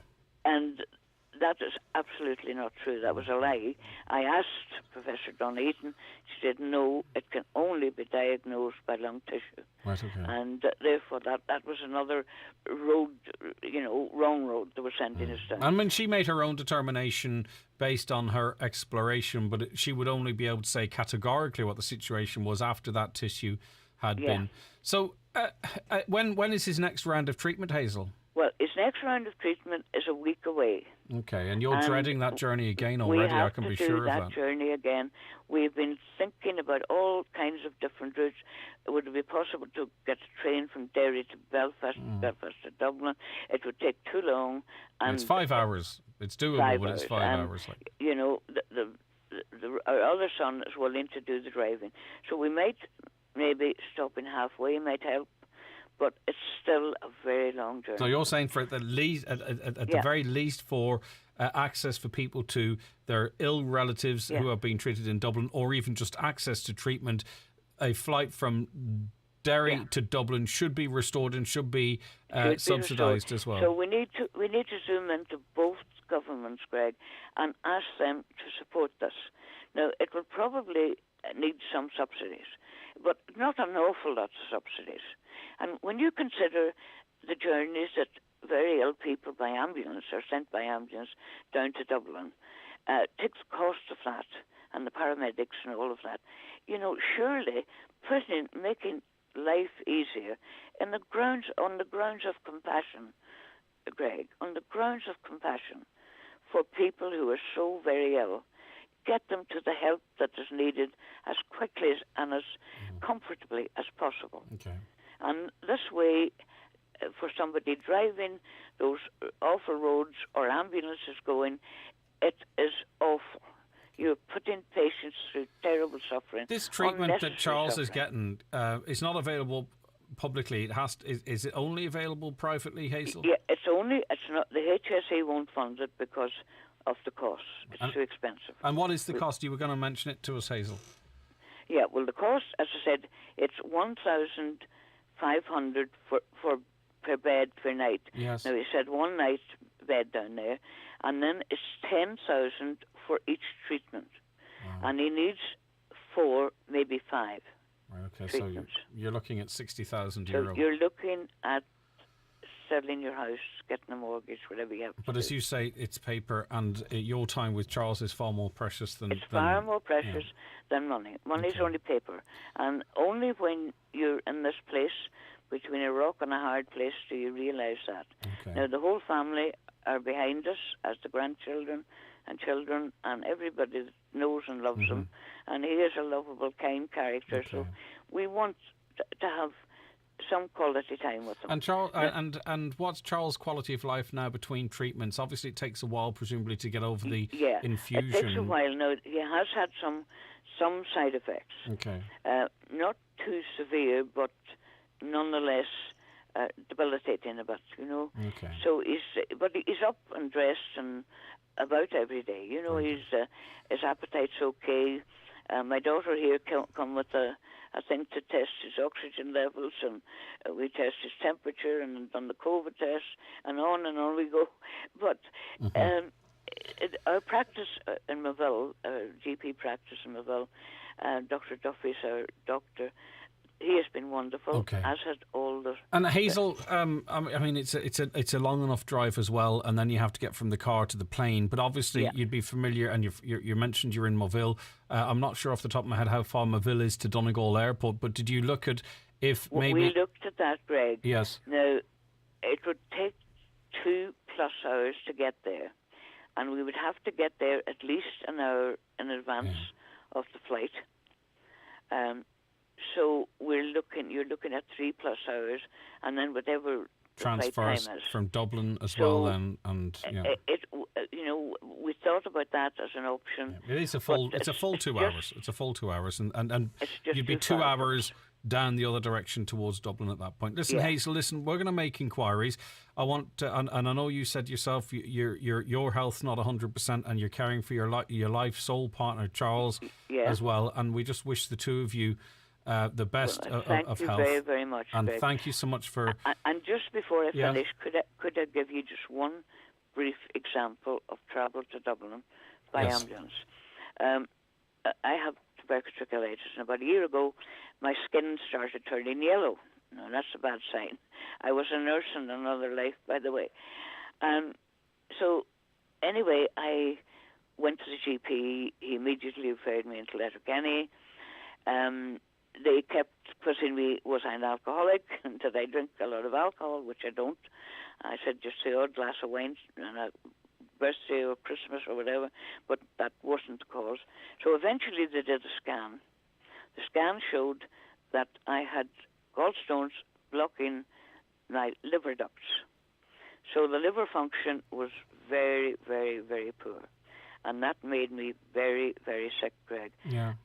Vomiting sick, you know, that horrible, horrible sickness. Yeah. So I was very weak as well after, because I'd been vomiting for 3 or 4 days. Dehydrated, probably, too. Anyway, it was in the winter time. It was snowing. There was frost on the ground. And at 4 a.m., a dressing gown was put on me, and I was put into an ambulance. And it was a long 5-hour journey because of the weather conditions. The roads were icy, the ambulance was skidding in places. The paramedics were wonderful, by the way, but by the time I got there, I was like a wet rag, to say the least. And I believe, you know, I'll let your listeners decide, that is not a compassionate way to deal with very sick people. Now, I'm elderly, and I was in a very bad way. Now, they took me straight down to the theatre when I got to the matter, and you have to swallow their gadgets, which is not easy. Otherwise, they have to go in, you know, and do a keyhole thing. So I was prepared to put up with the swallowing and not gagging, and they were able to pop all these stones out. You know, obviously an expert in the theatre did this, and I was able to watch it on screen. So it was very quickly dealt with. Now, it could have been dealt with, Greg, in Altnagalvan, I discovered. So I was sent all that way. Yeah. So ill, in an ambulance, and in awful weather conditions. It was awful for the paramedics. It's tough on you, and the drivers. it's. I mean, does that make any sense? No. Hazel, listen, it doesn't. You've highlighted a few really important issues today, and we really appreciate your time. And I Thank just you. again And thank genuinely you, Greg, wish for Charles. having me. No. And thank you. I want to just say a brief thank you to all my social media friends. The emails or the messages are coming in thick and fast. So thank you so all for supporting us. And there's so many people in the same position as Charles, and they will relate to this, and they have been on that journey with sick relatives, and they will, you know, everybody is in agreement. This should be changed. And it's people in of some all. way. It's people we to talk have. about electric rail travel. Mhm. That's a way into the distant future. That won't help. No. The present. But it's also, Hazel, it's not just people of Charles' age. Obviously, we are the Centres of Excellence for Childcare is down in Dublin, and we know of people actually moving closer to Dublin for better outcomes. From the Royal Victoria Paediatrics, they have the edge completely on that. I mean, there's childcare. There's very ill babies who have whole hearts. Yes. All sorts of people Okay. who have to go down to Dublin because that's where all the centres of excellence are. All right, Hazel. And the journey for us is very, very difficult. It is, and you've explained it so very well, and thank you for your time this morning. That's Hazel McIntyre there. The 9 till noon show brought to you by Kelly's Toyota, Port Road, Letterkenny. Explore our wide range of virtual tools at kellystoyota.com. Hey. You're doing great. Everyone needs a boost sometimes. Is it time for yours? COVID-19 can still cause serious illness in people who are high risk, and in those who aren't. So even if you've already had COVID-19, your booster vaccine can protect you from getting it again. And make your symptoms less severe if you do. Everyone aged 12 and over can now get a booster vaccine. Check if it's time for your booster and make an appointment on hse.ie. For us all, from the HSE. Aldi has everything to make this Easter extra special. Medium Cadbury cream eggs, buttons, Kit Kat and Smarties eggs just $1.65 each. That's 3 for under €5. Large Cadbury Twirl, Whisper and Maltesers eggs, just $3.99 each. And treat the kids with Easter egg hunt favourites from just 79¢. Visit Aldi or click and collect. So on your marks, egg set, go. Aldi, the home of an amazing Easter. See aldi.ie for terms and available stores. Charges apply. Milford Tiles, wood flooring and bathware. Milford Retail Park now open. Large range of wall and floor tiles on display and in stock. Over 70 different laminate floors to suit every pocket. Tilers and wood footers available. New bathware showroom now open. Milford Tiles, wood flooring and bathware. 083 091 0707. Are you building, rebuilding or simply improving your home? Come along to Donegal's premier gathering of home building professionals in the Northwest. Donegal New Build and Rebuild 2022 will take place in the Mount Errigal Hotel, Letterkenny. Admission is free to the 3-day event from April the 1st to April the 3rd. You'd be an April Fool to miss it. This ad is sponsored by Patterson's Kitchens. Break free from the same old, same old. Join a community where people can grow and be at their best. Join ZincWorks and develop software for the biggest companies in the world, working with 5G and financial services. We value learning. We want you to be a better engineer every day you work with us. We value teamwork. We want you to learn from your peers and help your peers learn. We're hiring now for our new offices based in Letterkenny. See zincworks.com/careers. Flanagan's massive half-price store clear-out sale is now on in Buncrana. There's 50% of Irish-made sofas, tables, beds, wardrobes, rugs and occasional furniture. Pay today and take it away. See flanagans.ie. Now, Brian Gillespie is Artistic Director of B Hybrid Dance and is the lead choreographer of the Expo 2020 in Dubai. He joins us on the line now. Good morning to you, Brian. Thanks. I'm sure you're very busy today. We appreciate your time. Good morning, good afternoon. How you doing? How are you keeping? I'm good. I'm tired, but excited today. What time is it there? It's currently 10 to 2 in the afternoon. Okay. Right. So, before we talk about what you're doing, just to give us an idea of the scale, tell us about Expo 2020 in Dubai. So Expo 2020 is a world exposition. It happens, I think, every 5 years. The next is going to be in Osaka in 2025. So it's Expo 2020, which confused me at the beginning because obviously the pandemic has pushed it back, so it's 2022. But it's basically where all the countries of the world come together and they generally have a theme to display. They've got a pavilion of their own and then they choose how they want to display things. So the theme of this year is connecting minds and creating the future. So I know Ireland's pavilion, I had a look at that about 3 weeks ago. It's all about architecture and art and how Ireland's kind of leading the world in architecture, and actually featured Kalish Ali in the pavilion this year. Now, so Letterkenny's own. In terms of your role as lead choreographer, and people know Brian Gillespie is from this part of the world, of course, and that's why we're talking to him, because we're very proud of him. Has it been throughout the Expo, or is it the main focus on the closing ceremony? So my role is the closing ceremony. So they had a massive opening ceremony, and they've got arts and culture and stuff throughout the whole of Expo, but each country is kind of in charge of that. And this now tonight is going to be the closing ceremony, which scale-wise is similar to the Olympics or the World Cup. Yeah, how many people are you coordinating? Coordinating in total, dance-wise, between 4 different casts, there's probably about 250 dancers. Wow. And then there's volunteers on top of that. So it's a huge cast. And then we've got a kind of core cast of higher level talent. And then we've got a few special guests tonight. And as part of your job, I presume you have a story to tell. It has to be relevant to the theme of the Expo itself. And you have to interpret that and tell a story, but also put in your flair and your bits and pieces. So that's everything that you have to deliver, I presume. Exactly. So it's a huge creative team. So I'm working with director Daniel Ezralo, who's got a massive category of or catalog of works behind him, like The Grinch or Batman and things like that.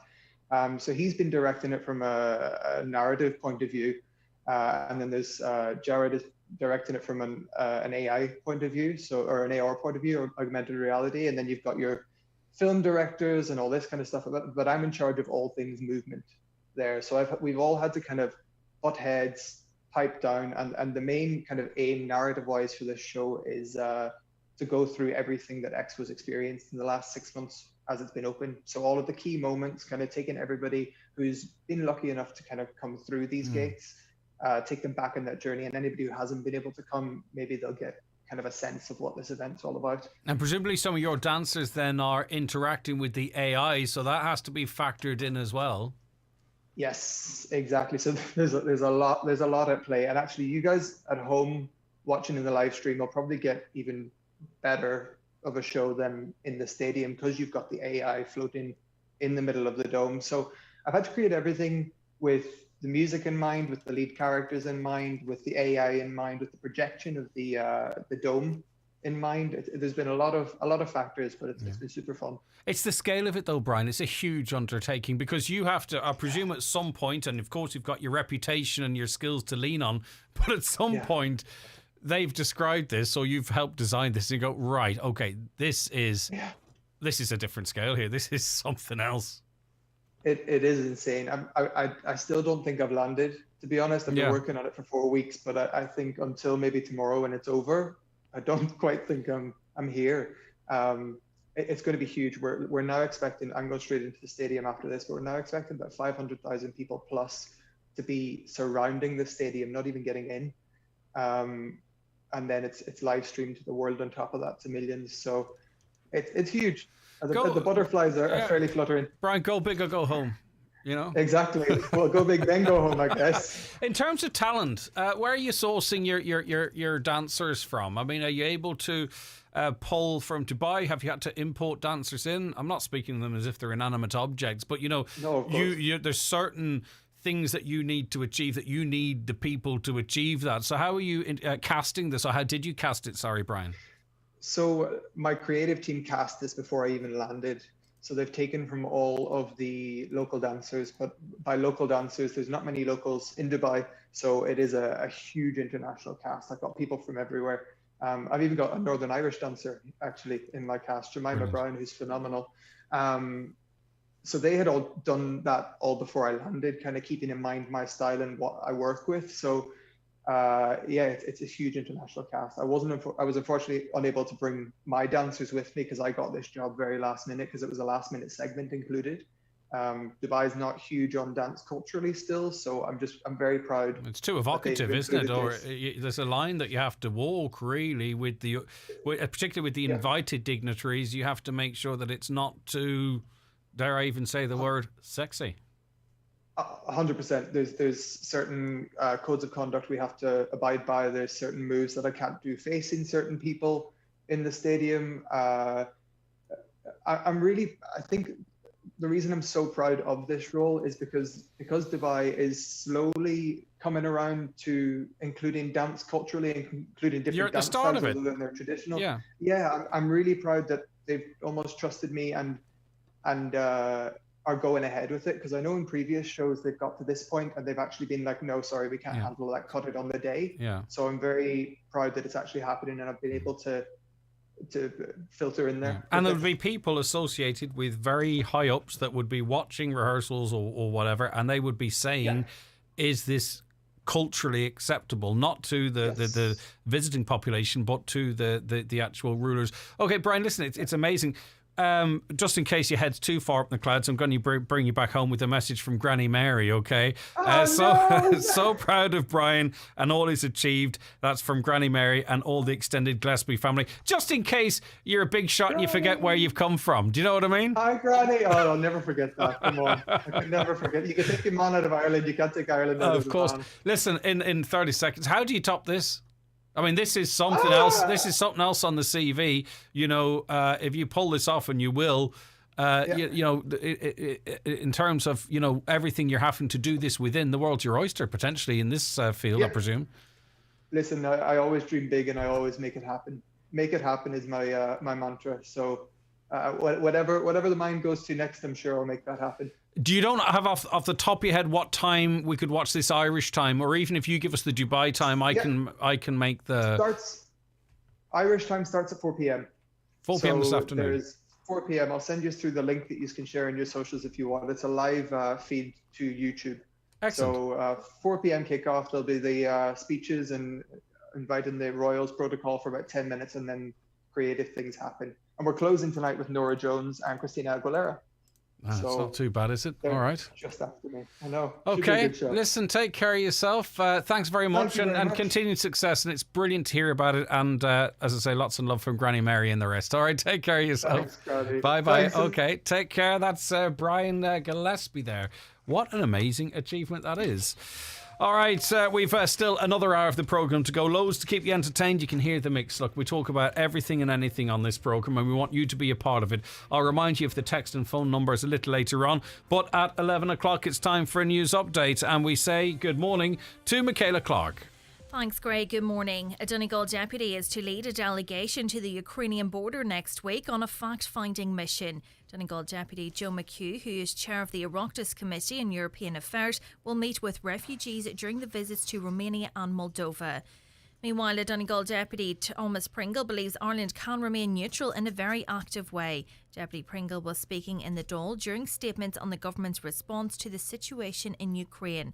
Deputy Pringle says the focus should be helping the refugees who are coming into the country as opposed to trying to please Nato. The president of Letterkenny Institute of Technology says he believes the term Atlantic Technological University will soon become part of the normal parlance of the region. Paul Hannigan was speaking on what is effectively his last day in the post. From tomorrow, LYIT will cease to exist and it will become the Letterkenny and Killybegs campuses of the new ATU. A major conference will take place in West Donegal this weekend. Hundreds of delegates will travel to Dunlo to attend the Ógra Fianna Fáil National Youth Conference. It coincides with a visit to the county by Taoiseach Micheál Martin. There's been a slight increase in the number of people homeless in the northwest. According to latest figures from the Department of Housing, 75 adults were homeless in the region last month, up from 71 in January. 11 families in the northwest were homeless in February, including 17 children. Concern has been raised over a leaking sewer in Milford. Effluent has been seeping from the sewer for a long number of years due to the breaking down of sewage treatment systems serving the Grey Rock estate. Councillor Liam Blaney says efforts have been ongoing to address the issue for far too long. And a decision on whether Ireland can reduce VAT on petrol and diesel may not be made until the end of next month. Ireland's looking to cut the rate from 23% to around 13.5%, but needs the European Commission's permission. Those are the latest headlines. We'll be back with an update again at 12 noon. All right, Michaela, thank you very much indeed. We will be joined by our next guest on the programme after the break.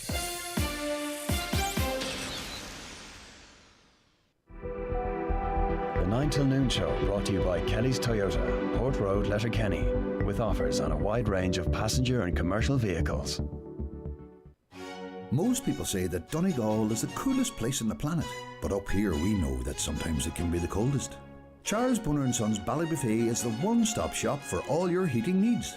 We have a huge range of multi-fuel and wood pellet stoves and ranges, spare parts for all major stove and range brands, plumbing and bathroom ware, all at exceptional prices. So visit our showrooms where our friendly and experienced team will be ready to help you. Charles Bunner & Sons Ballybuffet and the stovestore.ie, where you can always do a good deal better.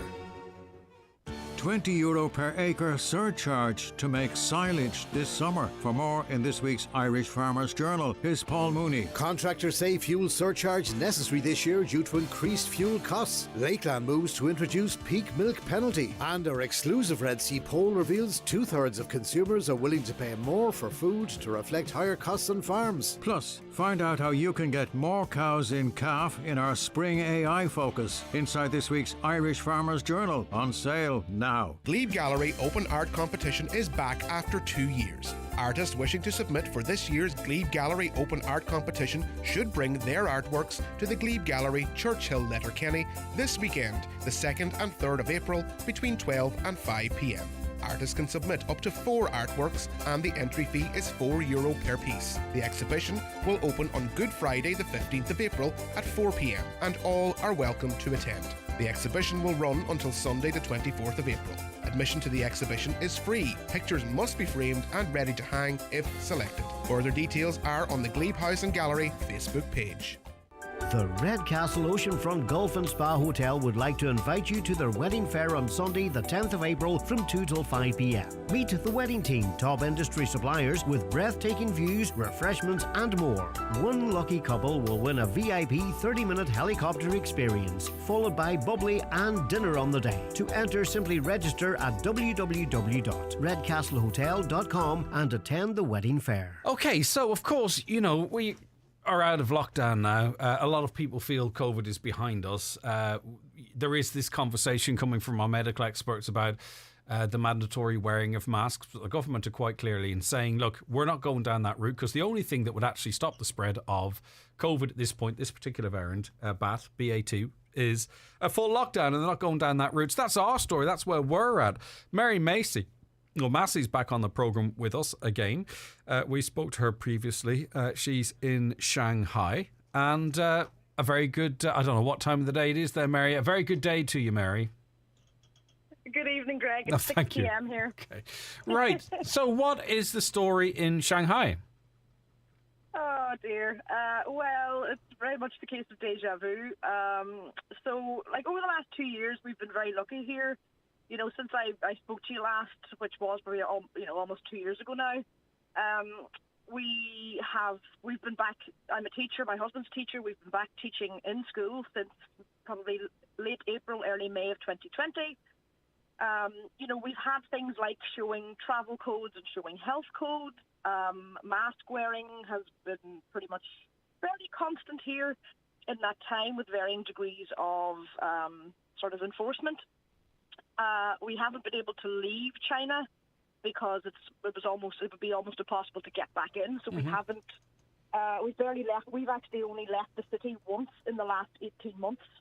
Never mind leaving China. We've only left Shanghai once in the last 18 months, just because of the strict nature of having to do quarantine when you come back, etc. But now Omicron has come and we are in lockdown again. And what does lockdown look like in Shanghai? What does lockdown mean? Is it a full lockdown? Well, it's about to be a full lockdown. So what we've had is sort of staggered lockdowns of housing compounds. So the way the housing system works here, you have obviously apartment blocks in a compound, and the compound operates as sort of like a separate entity. So over the last couple of weeks, my compound has been locked down twice. That means we can leave our house, but we have to stay within the walls of the compound. And during that time, we've had 4 separate rounds of COVID testing. This week now, the east side of Shanghai, which is called Pudong, the east side of the river, that's been in full lockdown since Monday, and that will last until tomorrow. And then from tomorrow until the 5th of April, it will be our turn over on the west side. And that means that we cannot go outside at all. Now, this is off the back of 20,000 cases in a month. Now, I'm not sure if you're following the news closely, but we're banging out 20,000 cases in a day. And that's not with actual proper testing as such. You know what I mean? Yeah. So they're talking about hundreds of thousands. So you've got a city of 25 million people going into lockdown over the same amount of cases in a month, that we aren't batting an eyelid as such in this small country in a day. Yeah. And I mean, obviously there's maybe a middle ground to be achieved somewhere, but I mean, sitting here over the last 2 years and to be sort of watching and reading the numbers from home, it has been terrifying, and we have felt very lucky being here in lots of ways, because we have felt incredibly safe. It would have been very unlikely to have caught COVID. I don't know a single person living here who has had it. No, we were like that at one stage. Unfortunately, now it's like, well, that's true. So it's coming. But Mary, let me ask you. You talk about, you said casually, our 4th round of testing. Now, is it the case that they say, do they say politely, listen, would you mind calling in for a test there? Because we're going to be testing 25 million people this week. Is it very casual like that, or what's it like? What happens? There's not a huge amount about China that is casual. Before we went to online learning, in that sort of week or two before that happened, various other teacher friends of mine in different schools, there was maybe a case where a student in that school was found to be a close contact of someone who had COVID. That resulted in those schools being closed down and mass testing for that school. A friend of mine had to stay in her school building overnight with all the students. On the 11th of March, I think any school that hadn't already had that experience, the testers came in that day. We were informed on the Friday morning that it'd be mass testing for the whole school. It's not optional. It's not, oh, would you mind popping by? It is systematic testing.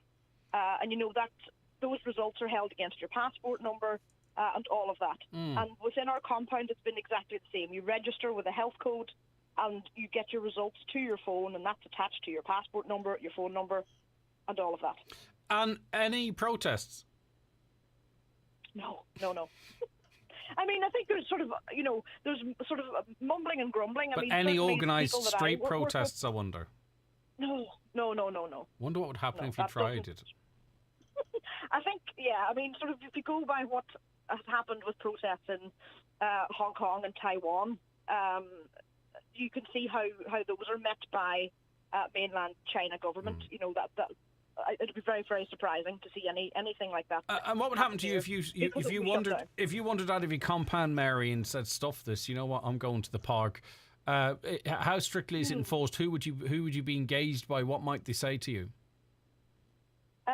Well, I mean, I'm not sure, but apparently, I mean, different compounds seem to be dealing with it slightly differently as well, I would say.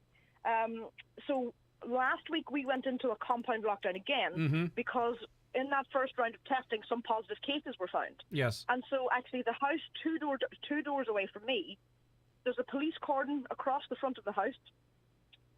So I assume maybe somebody in there is positive. It's unusual that they would actually not be hauled away to quarantine or something, but they're in their house. And then 2 days ago, we were sort of released from our compound again. And one of the people who lives in that house, my husband actually commented and said, "Oh, I saw the man who lives there get in his car and drive out of the compound." And so yesterday, his house appeared to be under police sort of surveillance. There was a police car outside their house all day. Unbelievable stuff. And Mary, what? So I'm not going to try it. No, you stay right where you are. What about you and your hubby? Then you mentioned, like, it's been a very different life for now. God knows where it's going in the next couple of years. I don't know if it's even practical for you. Have you considered thinking, right, you know, maybe we need to move out? Yes, we are leaving in the summer. We are leaving China in the summer. And coming home? Yeah. Well, we're coming home for the summer. We're continuing our life abroad. We're actually moving to Kazakhstan. Wow. These are great, very adventurous altogether. I mean, I will say we accepted the jobs before the civil unrest in January. I don't think those two things are connected. But we've been sort of keeping in touch with the school and everything, and things seem okay. I'm starting to feel like I won't follow you wherever you're going anyway. Don't get in the car with me, put it that way. Let me ask you a question, Mary. Is there any conversation about what's happening in Ukraine? Obviously, you know that China is an ally of Russia. They're supporting them, at least in the absence of condemnation. There is quite a bit of suggestion that they might be supporting them behind the scenes. Any conversation about what's happening over there amongst Chinese people and what the narrative kind of is, how it's being portrayed, I wonder? Well, I mean, I'm a geography teacher, so these sorts of conversations kind of crop up, you know, in my classroom, and my husband's a history teacher, so, you know, these kinds of things sort of get discussed. But, you know, from our point of view, we have to be careful about what we say, because obviously you could draw parallels between, you know, Ukraine and Russia with maybe China and Taiwan, for example, and so we couldn't really do that. But I do know of you know, friends who work with Chinese staff in schools, and they are getting maybe a different story from the media. You know, stories like the Ukrainian Prime Minister has abandoned his people and is actually in hiding. You know, things like that, which obviously isn't what's going on. Right, so they're following maybe more of the narrative, the Russian narrative, rather than it's interesting. Yeah, like Russia's doing the right thing. Okay. Well, Mary, listen, stay safe. Best wishes to you and himself. And Thank you. All exciting times back in the summer off to Kazakhstan then as well, which of course, you know, there's some interesting conversations. Of course, there's some interesting... Some people from within Kazakhstan actually want Putin to get involved there as well. But anyway, for now, Mary, stay safe. If that happens, we will be staying home. Yeah, I know, yeah. Listen, you stay safe. Pass on my best wishes to himself and enjoy your remaining time there. Hopefully you have a bit of freedom soon. And we'll see you when you get back to Donegal. Thanks, Mary. Thanks a lot, Greg. Take care. Thanks very much. Mary Massey speaking to us live from China. Here we are, Little Old Highland Radio. We're going from Letterkenny to Dubai, from Letterkenny to China, from Letterkenny to Thorndale, staying within Letterkenny, of course. We're all over the place, and that's what we try and do in this programme. You know, you don't have to tune away to find out what's going on across the country and across the world. Just before the break, a caller says, I get the impression that Greg seems to be in favour of Ireland becoming part of NATO by his comment. Why not promote an organisation that all countries give a declaration not to join any wars? I'm sure if you ask the children of Ukraine or Syria, do they want another country to join an army, they would say there is enough tragic stuff in this planet without adding more. I do not have any interest in Ireland joining NATO. What I do have an interest in is, as much as is possible, laying out the facts about people say we're neutral, we should do this, that and on, right? Okay. That's not simply not the case. We are neutral, but, you know, history tells us otherwise. Our constitution would tell us otherwise. Okay, so just talking about that in a factual way rather than this presumption we're like the Swiss. I mean, obviously there's question marks there as well now, but how the Swiss may have operated in World War II, for example. And secondly, to presume that everyone across the country thinks the way that we do up here. I mean, that's proven to simply not be the case. To suggest that a caller earlier on suggested that the mere mention of us joining NATO would bring people out into the street protesting, it's simply not the case, because there is a large proportion of people that would go, well, I would prefer to be a part of NATO because, we do well with America and we would do well with Britain, and it would offer us certain securities. That there is an awful lot of people who have that view out there as well, and I'm simply representing all of those views and having a conversation in the factual space of where we're at as to the varying piece of views and as it relates to also our neutrality. That's all we're doing here. I'm not in favour of joining NATO. I think it's terrible what's going on. I think NATO and the United States, history will record that they have had a role to play, firstly, in what they've been doing in other countries and what they continue to do in other countries, but what they did or did not do that led us to the position where Ukraine, right, is being bombed to oblivion. And rather than us do anything to try and stop that, right, what we do is we have pop concerts in beautiful, safe surroundings, dancing around, waving flags, while people are being bombed to death in their bunkers. That makes us feel better, but doing absolutely nothing to try and implore Russia, and especially using our neutrality, to stop what they're doing. Ukrainian people are very appreciative of, from what I can gather, of the supports and of the concerts and all that, and people in the West dancing around all safe and happy listening to Ed Sheeran, right? But what they want is bombs to stop falling on their houses, bombs to stop falling on their schools and maternity hospitals, to rebuild their country, and for Russia to be pushed back from what they're doing, however that might be done. All right, 086 60 25,000, back with Councillor Martin Farron after the break. The 9 till noon show brought to you by Kelly's Toyota, Port Road, Letterkenny, home of the new Pro A City, your perfect business partner. With passengers boarding for the holiday of a lifetime, please go woo!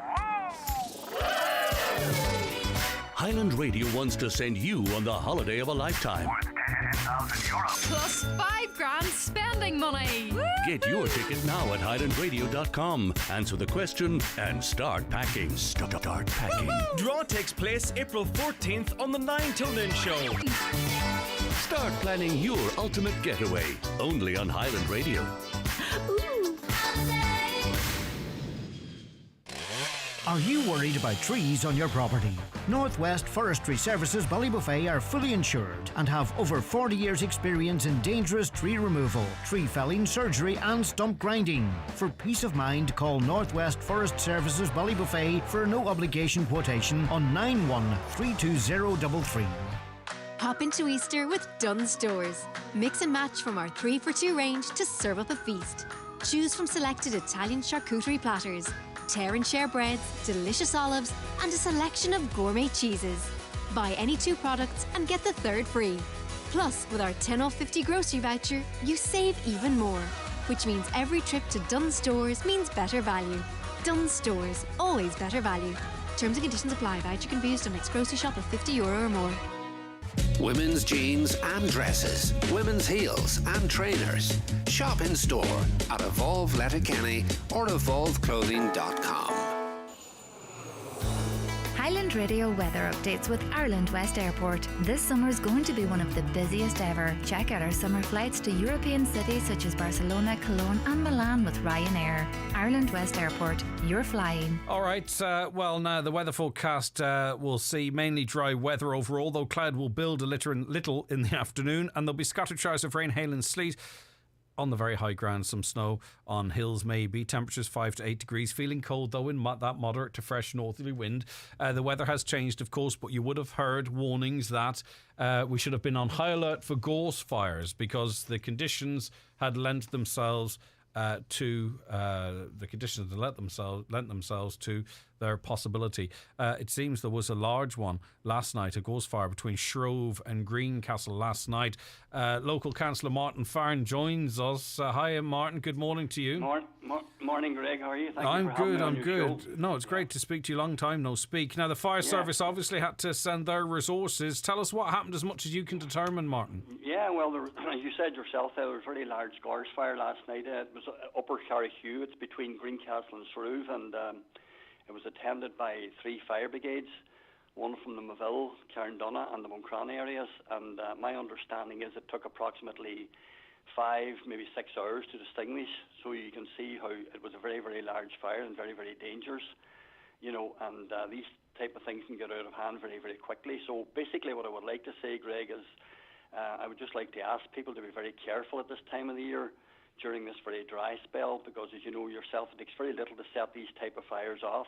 Simple things like maybe cigarette butts, or someone out camping maybe just didn't extinguish their fire. Yeah. So anyone that's out walking, or if they see anything smouldering at all, please dial 999 immediately, because this type of thing here, if it can be got in time, it can prevent these very large gorse fires, which are very, very dangerous, and can, thankfully there were no people injured and there were no property damage, but that again was all down to the fire service. Yeah, and them themselves, their good training and safety protocols. And I suppose too, we should also mention, and this is not relating to this fire, landowners as well, if they're burning any shrubs or clearing any land, which can happen, to bear in mind the conditions, because the ground is still very. It's still very dry, and ghost fires take hold very quick. This one being seen from all over the place, obviously with the clear evening too, Martin. It was, yes, it was. It was very dangerous, actually. I went down and have a look at it myself, actually, from a distance, and as you said yourself, and I would just like to take this opportunity, like yourself, to thank the fire personnel for getting there as quickly as they did and dealing with it in a very professional manner. I think, Greg, over the years, my time in the council, I would just, we're very lucky to have such people in our communities, and I'm not just talking about the fire services, I'm talking about all our emergency services. They do tremendous work, and it takes a special type of person actually to sort of do this type of work, and I just want to thank them on behalf of the local communities. Yeah, you're right, landowners, they just have to be more responsible and try to ensure that if there's a small fire there, they make sure that it's put out, or if there's, a simple thing can set these gorse fires off very, very, very quickly. Oh, and they go quick. Yeah, and the other thing we have to take out of this as well, as I said at the outset there, Greg, 3 fire units there. There was one from Maville, Carndonagh and Moncrana, and I'm not playing down, because this type of thing is preventable. If people would take more responsibility. But if, God forbid, if there had been a serious road accident last night, or say a house fire, like those 3 units are basically out of the equation. Yeah, resources stretched. Good points, well made. Councillor Martin Farron, thanks for joining us. Good to talk to you. Okay. All right, take care of yourself. Thank you very much indeed. We're still trying to get the 5 Spanish passports which were left behind at a coffee shop in Ballybofey yesterday back to their owners. I just think they're going to find themselves saying, "Have you got everything?" in a couple of days' time, and then go, "Where's the passports?" Right? So again, B&B owners, Airbnb owners, maybe there's a family of 5 Spanish people sitting in your cafe at the moment. The 5 passports are in the possession and safely kept, but we need to get them back to these people, because you can imagine what's going to happen when they get to an airport.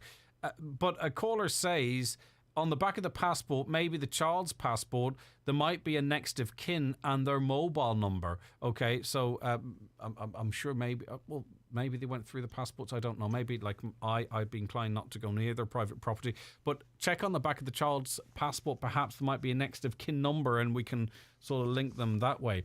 Hi, can you tell me when our last electric bill should be 200 credit on it? I can. Stay there. 1 second. I have the information for you here somewhere. It's April. I believe it's going to be in April. But look, I'll find that for you. I do have... Caroline's left it me 3 days in a row, and just because the show was so busy, I just didn't get to it. I'll find it for you and bring that information to you. It's due in the next bill, I believe. Right, I want to mention, by the way, that the Autism Family Support Group are hosting an Autism Awareness Coffee Morning on Saturday, the 2nd of April. It's between 11 a.m. and 1 p.m. The Autism Family Support Group invites you all to a coffee morning to celebrate and to raise awareness for autism on World Autism Day 2022. Tea and coffee and light refreshments will be available. A raffle ticket draw will also be taking place. And also, I want to mention here too, because lots of you, we had an amazing conversation with 2 amazing women yesterday, Emma and also Emma and Kathy. They were talking about losing. Emma lost her husband Paul Diddler. A lot of people knew him as to motor neuron disease, and Emma spoke amazingly well. and there's an awful lot on her plate at the moment, and is doing it fantastically, you know, with the children and what have you. And also Kathy, who lost her lovely mum, Mammy, I think she calls her, Winnie.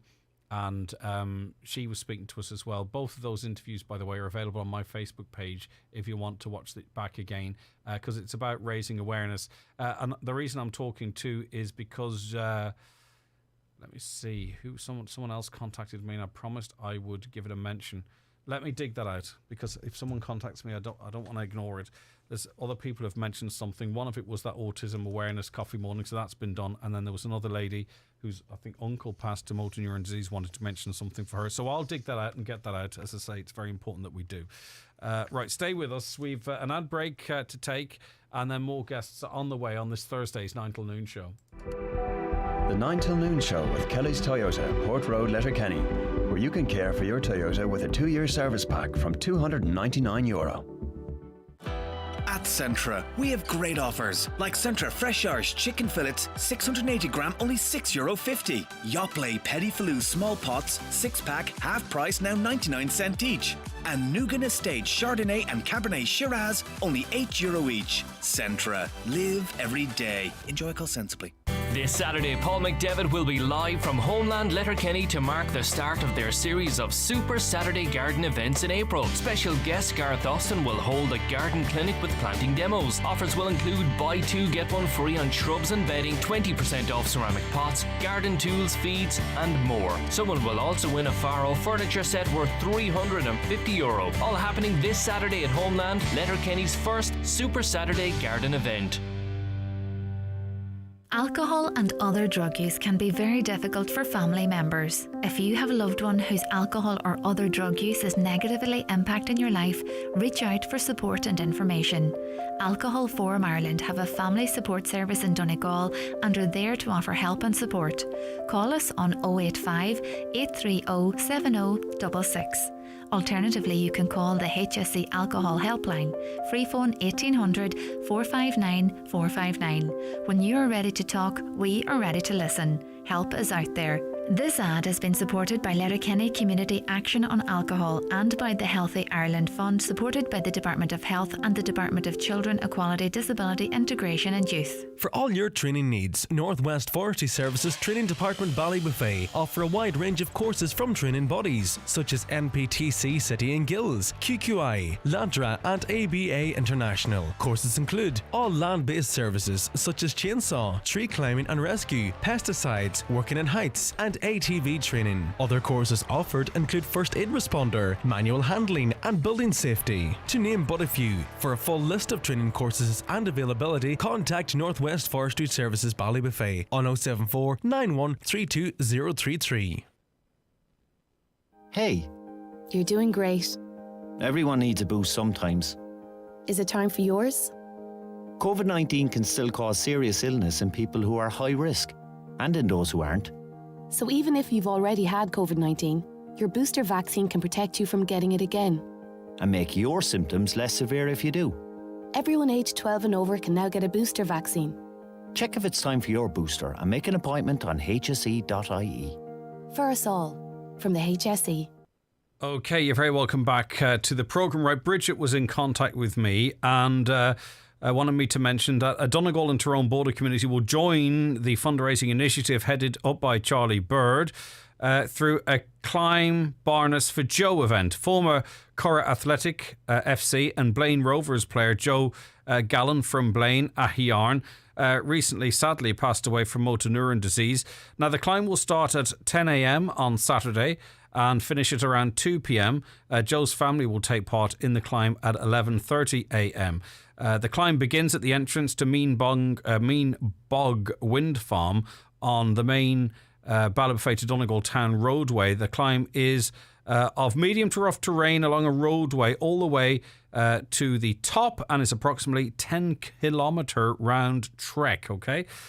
So I just said I would mention that. So if you want to get involved in that, if Barnesmore, you want to get up there and have a look around over the blue stacks and what have you, that is an option there for you.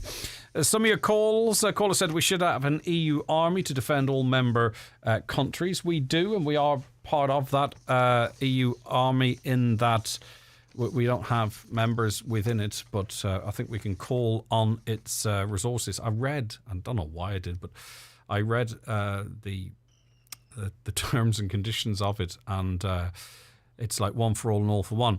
Nobody's explained why diesel has always been 3 or 4 cents cheaper than petrol, but it's now more expensive. Well, the reason that is that the cost of diesel can be broken down into the same basic elements of petrol. Both petrol and diesel are subject to the same VAT and fuel charges, of course, but diesel is in more demand, and it's about supply and demand, and that's why diesel is more expensive, because there's more of a demand on diesel, if you think about it, at the moment.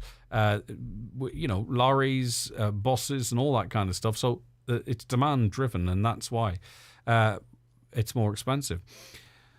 Right, can you ask that lady, does she have private health insurance? I didn't want to ask her that. I just thought that was really quite private. I know she was comfortable mentioning the cost of the therapy, the overnight stay, the infusion, but I just didn't want to ask that private information, if that's okay. If they can give Paul Reid his own driver, surely they can put on a flight for sick people to Donegal, or of Donegal, yeah, you would think.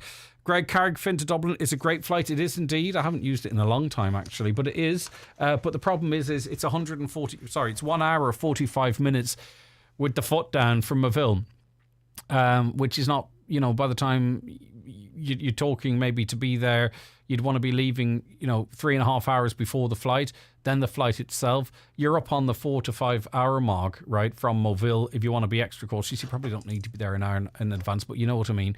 If you wanted to be sure to get on and all that kind of stuff, that's just not suit a lot of people. Say, for instance, in the east and Inishowen areas, the east and north of Donegal, and that's why Hazel was talking about the Derry-Dublin route, which, call it for humanitarian reasons, whatever it might be. I mean, if that family hadn't give up, Charlie wouldn't be with them now, and maybe looking, hopefully, fingers crossed, with many more years together.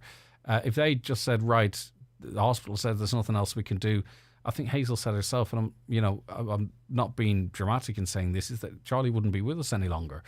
And money, because we always say, about the health system in America, for example, I mean, this is a case whereby people are spending more time with each other if they have access to money, and that shouldn't be the case, should it? I mean, and it shouldn't happen. It shouldn't matter where you are. Everyone on this island should have equal access to the same level of care, shouldn't they? And if that means that you can't have centres of excellence everywhere in the country, well, then ensure that you provide access as much as you can from other areas of the country to that those centres of excellence. That's basic. Maybe a lot of us thought that was already happening, but you heard earlier on, it's simply not the case. Remember, money is a big factor in the treatment at Private Matter. If you don't have the cash, you won't receive the treatment. It's Ireland's 2-tier system. What a brave lady, talking about her ill husband and other issues. Greg has to be thanked and applauded for your kindness and patience toward this great lady. Keep up your great work. God bless all, from a concerned and daily listener. Thank you for listening every day, by the way. Still, your messages come in. I'm trying to keep them on the same topics as much as I can. I could listen to that lady talking all day, wishing her and her husband well indeed, and I would say she's got an amazing story to tell as well. She just mentioned in passing her work with some of the work that she's done. Just listening to that fantastic woman talking about her husband, Charles. What an example of the difference it makes when you have a strong advocate on your side. The difference literally being between life and death. What a great way of putting it in a sentence, by the way. I appreciate that, because I've been trying to formulate the words, but you've done it perfectly for me. Listening to Hazel, I think services in Letterkenny have deteriorated greatly. My mother attended there 30 odd years ago, and under the care of a Dr. Callahan was diagnosed with a rare cancer, where he sent biopsies to London. She was then referred to St. James in Dublin for treatment, and with both hospitals she was treated for 12 years before she passed on. This was all through the medical card system. A great care, and couldn't thank Dr. Callahan enough. I think that must be like you feel that doctor gave you 12 years with your mum, which is a beautiful thing as well. But that was 30 years ago. 30 years ago. All right then. The 9 till noon show brought to you by Kelly's Toyota, Port Road, Letterkenny. Stockists of a wide range of used passenger and commercial vehicles. What's Santa's favourite colour? I don't know.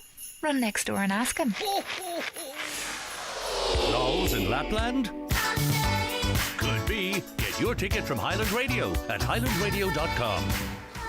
And if that's not enough, enter before Friday the 8th of April to also be in with a chance to win one of our bonus cash prizes of €1,000. In this week's RTE Guide, Baz Ashmawi on childhood, his changing priorities, and how DIY SOS has transformed his view on life.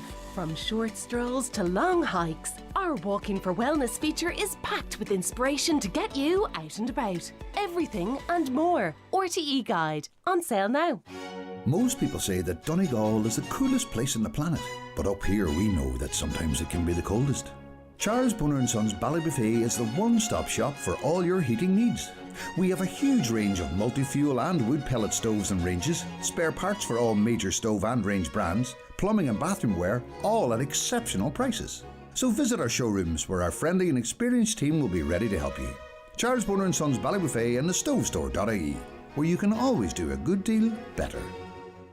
Save hundreds of euros on custom charges shopping online with Space Hub Dairy. We provide a full virtual office address mailbox service for all your business and personal use. Save your business hundreds, possibly thousands on custom charges with Space Hub Dairy. Call 048 7187 8077 for more details. Break free from the same old, same old.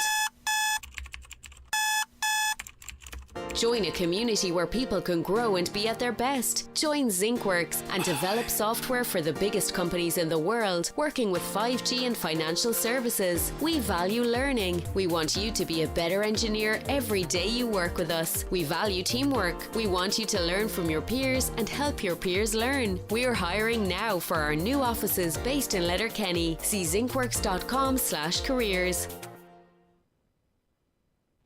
Are you working in a sector experiencing change? Contact your local education and training board to explore eCollege online courses available to you through Skills to Advance. Choose from a range of online courses in digital, programming and business areas to improve your skills or learn new ones and create new work opportunities. Skills to Advance is a national initiative offering highly subsidised reskilling and upskilling opportunities for employees and employers. Brought to you by Solus and the Education and Training Boards, an initiative of the Government of Ireland. For a great early season lawnmower deal, visit Gartley Sales and Hire, exclusive stockist of Stiga in the Northwest. Mowers, trimmers and hedge trimmers. Full trade and service available at Gartley Sales and Hire, Gartley, Letterkenny. Call 9126276. Sportswear for men at Brian McCormick Sports and Leisure, Main Street, Letterkenny. Under Armour training, quarter zips, tech tees with classic training shorts in different lengths. Nike running range with quarter zips. Nike Pro t-shirts match with a classic 5-inch Nike running short. Adidas Tiro 21 range in new seasonal colours will have you looking healthy and fit. Look the part, play the part. In store or online. Click and collect on bmcsports.ie.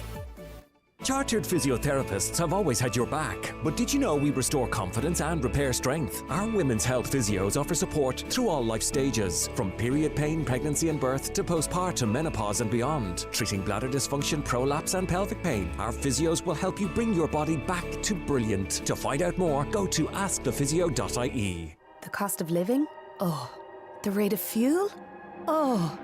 The price of 3 broadband? Ooh. Get 3 months free home broadband with no setup costs on Ireland's fastest 5G network. Only €39 per month after that. But hey, don't just take it from me. Take it from Sinead and Buncrana, who said, "It's great. We've 4 TVs, multiple laptops and PlayStations on the go. I've recommended it to everyone. I'd give it 10 out of 10. Sign up in our Buncrana store today." 3. For a better connected life. Minimum term and direct debit required. Speeds may vary. Subject to availability. Fastest 5G network based on analysis by Ookla of speed test intelligence data Q3 to Q4 2021. See 3.ie.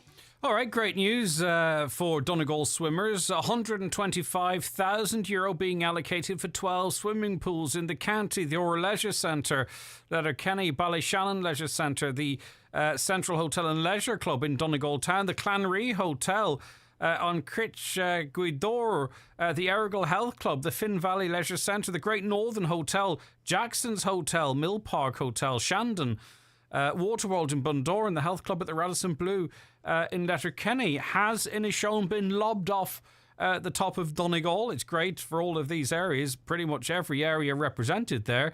But what about Inishowen? Caroline joins us on the programme now. It's notable by its absence, nothing for any facilities on the peninsula, Caroline. Oh, it's terrible, Greg. I just can't get over it at all. I was so disappointed. I'm so delighted for the rest of them places for getting all this funding. But I was so disappointed last night to read Charlie's post. And I'm not shooting the messenger. Charlie McConnell was just telling us what's happening, and it's great to make us aware of what's happening. In fairness, he's there to represent the Inishowen area as well. But I take your point. You're being gracious there, Caroline. Yeah, and all them other places, most of them's privately owned, so I can't understand. Like, there was a pool in Buncrana here at the shorefront, and it was a public pool, and it was closed on the 20th of December 2016. And that was the last day, and we were told then that it would be rebuilt and it would be better and it would be everything. And most of my children went and learned how to swim. Now, swimming is a life-saving skill. We're living in a coastal area. Everybody needs to know how to swim. Just even, just for the basics, you could paddle, you could save your life for a while until somebody comes and helps you, Yes. It's a wild disadvantage to the youth to not have a public pool. Like, not everybody can afford the fee of a private pool in a hotel. You have to think, I have to drive now 30 minutes sometimes to take my children to learn them how to swim. Yeah, or schools having to bus children out of the area to swimming classes. It's crazy. Well, I mean, it's just absolutely crazy. And some, in the curriculum, you have to have swimming for 5 weeks of every year of your school. But sometimes our school had to miss out because it couldn't get a local school, and then it would have had to drive to the north. So does the school insurance cover them to go take the children to a different area to learn how to swim? And people might go, oh, well, progress in this, that and done, and we hope this and that will happen. All of that stuff, grand, don't get me wrong. But listen, we've been talking about this for years now. It's 6 years since the swimming pool closed down. No harm, but we don't want words at this point. We're looking for some action here. This, as you say, even if it's the only argument is that it's a coastal area and children and people as young as possible should be taught the basics. That should be reason and enough alone to get this swimming pool, let alone the other advantages it might have. Yeah, absolutely, 100%. But I want somebody to answer me, why has Inishowen been forgotten about? Why Yeah. I can't understand it at all. I'd be embarrassed to put a press release out that mentioned everywhere except Inishowen, honestly, and that's just me. It's not having a go. I would go, right, okay, there's something quite important missing from this press release here. I would want to find out. I would actually even want to, I didn't see the full press release, but you'd want a paragraph at least referencing the fact that, because if an opposition TD were to release this, they would be going, Inishowen, forgotten again, this is a disgrace, what's going on down in Dublin? Absolutely. And, there is 170 comments on that post, and 95% of them is, why is Inishowen not on that list? We are calling out for a public pool now, and we need it to happen. And it's not given out, Caroline, because there would probably be 600 posts going, thank you so much, this is what we've been waiting for, this is great news for our area. We don't want to complain. We'll give credit when it's due. You know what I mean? But if the platform is laid bare where it's clear there's a massive omission, people are going to be upset and angry and express themselves. And, as I say, if it was good news, they'd be on there going, thankfully, at last, finally, brilliant news, can't wait. We just need good news. Yeah, and one of the wording on that there post is key facilities for the community. What about the Inishowen community? I guess the Inishowen community and the people in Inishowen doesn't really matter anymore then. Do you know what I mean? Have they forgotten about it altogether up here? It's crazy. And as I say, everybody needs to know how to swim. For a life-saving. It's not like I can say anything to try and be fair in inverted commas and put a different point of view on. It's glaring. Inishowen has been completely omitted from this announcement, seemingly, and there is a huge, particularly in Buncrana, there is a huge need, demand and want for public swimming facilities. Yeah. There's no other way. That's just it. There's no other alternative argument here. No, there's none. And not everybody can afford private membership to the nearest hotel. They can't, and that's it. It's actually, for the disadvantaged people, it's just a big loss for them. But so why should they even have to consider that? Yeah, fantastic. Yeah. Fair play. The local hotels provide a great service, and I'm sure they're doing it for as cheap as they can. But other areas enjoy public facilities. Well, why should Buncrana not have? But it had public facilities. We're supposed to be moving forward, not going backwards. Yeah. I just think we're going backwards every single day. Well, we're going to get onto the Minister's office and see what they have to say about it. That's great. And again, Thanks. you know, I know the history of that issue, and people say, yeah, progress is being made, and we hope we've allocated money. It's going to be included in this, that, and that. Listen, what we need is a hole with water in it that people can go and learn how to swim. All the other stuff that surrounds it, the politics or whatever it might be, get that sorted, get a pools provided. All right, Caroline, we're behind you 100%. We'll make our inquiries. I'll be very interested in see what answers come back. But thank you for your time today. Thanks, Greg. Thank you. All right, now our pleasure, and thank you for coming on and highlighting an issue in your area. That's what we're here for, folks. We've been all over the place today, from Buncrana as it relates to the swimming pool, Thorndale as it relates to that awful racket. We've been in Dubai, we've been to China. We've been absolutely everywhere, and a lot of it is to highlight Donegal's people's lives, wherever they might be it China, Dubai, or be it Thorndale or Buncrana or Moville or wherever. We're here for you. Contact us 086 60 25,000, 086 60 25,000, or give us a call on 07491 25,000 ahead of the break. I'm from Buncrana, and yes, it's terrible that the youth are missing out on the public pool, but is there not controversy around the money that was left in the pot? Anyway, listen, I can't get into that, and I get where you're coming from. I have to be careful what I say. Sort it out, right? You've got ministers, you've got the local authority, you've got councillors, you've got the Cahirlock is from Buncrana, you've got other active councillors there. Whatever the problem is, sort it out. And not you, the listener, of course, the texter. But whatever was left in the pot, or whatever the story is there, it doesn't matter. People want a swimming pool. And when a press release is released with every single corner of the county covered and nothing for is shown, it obviously stands out like a big sore thumb. Greg, why won't the government listen to the healthcare staff who are exhausted? All they're asking for are masks to be brought back in again. Total disrespect given to these wonderful people. Where would we be without them? And I would think, you know, and that's their views, and the caveats out there, people have different views. But I was working there in the front line, and I was thinking, this is what we think, the INMO, the nurses, the people at the front line. The emergency services people, the emergency department task force. I really would love a more nuanced response from opposition parties rather than, well, that's what Tony says, you know, and Tony's the CMO. There's no NEFIT anymore. That's one person getting some feedback from public health.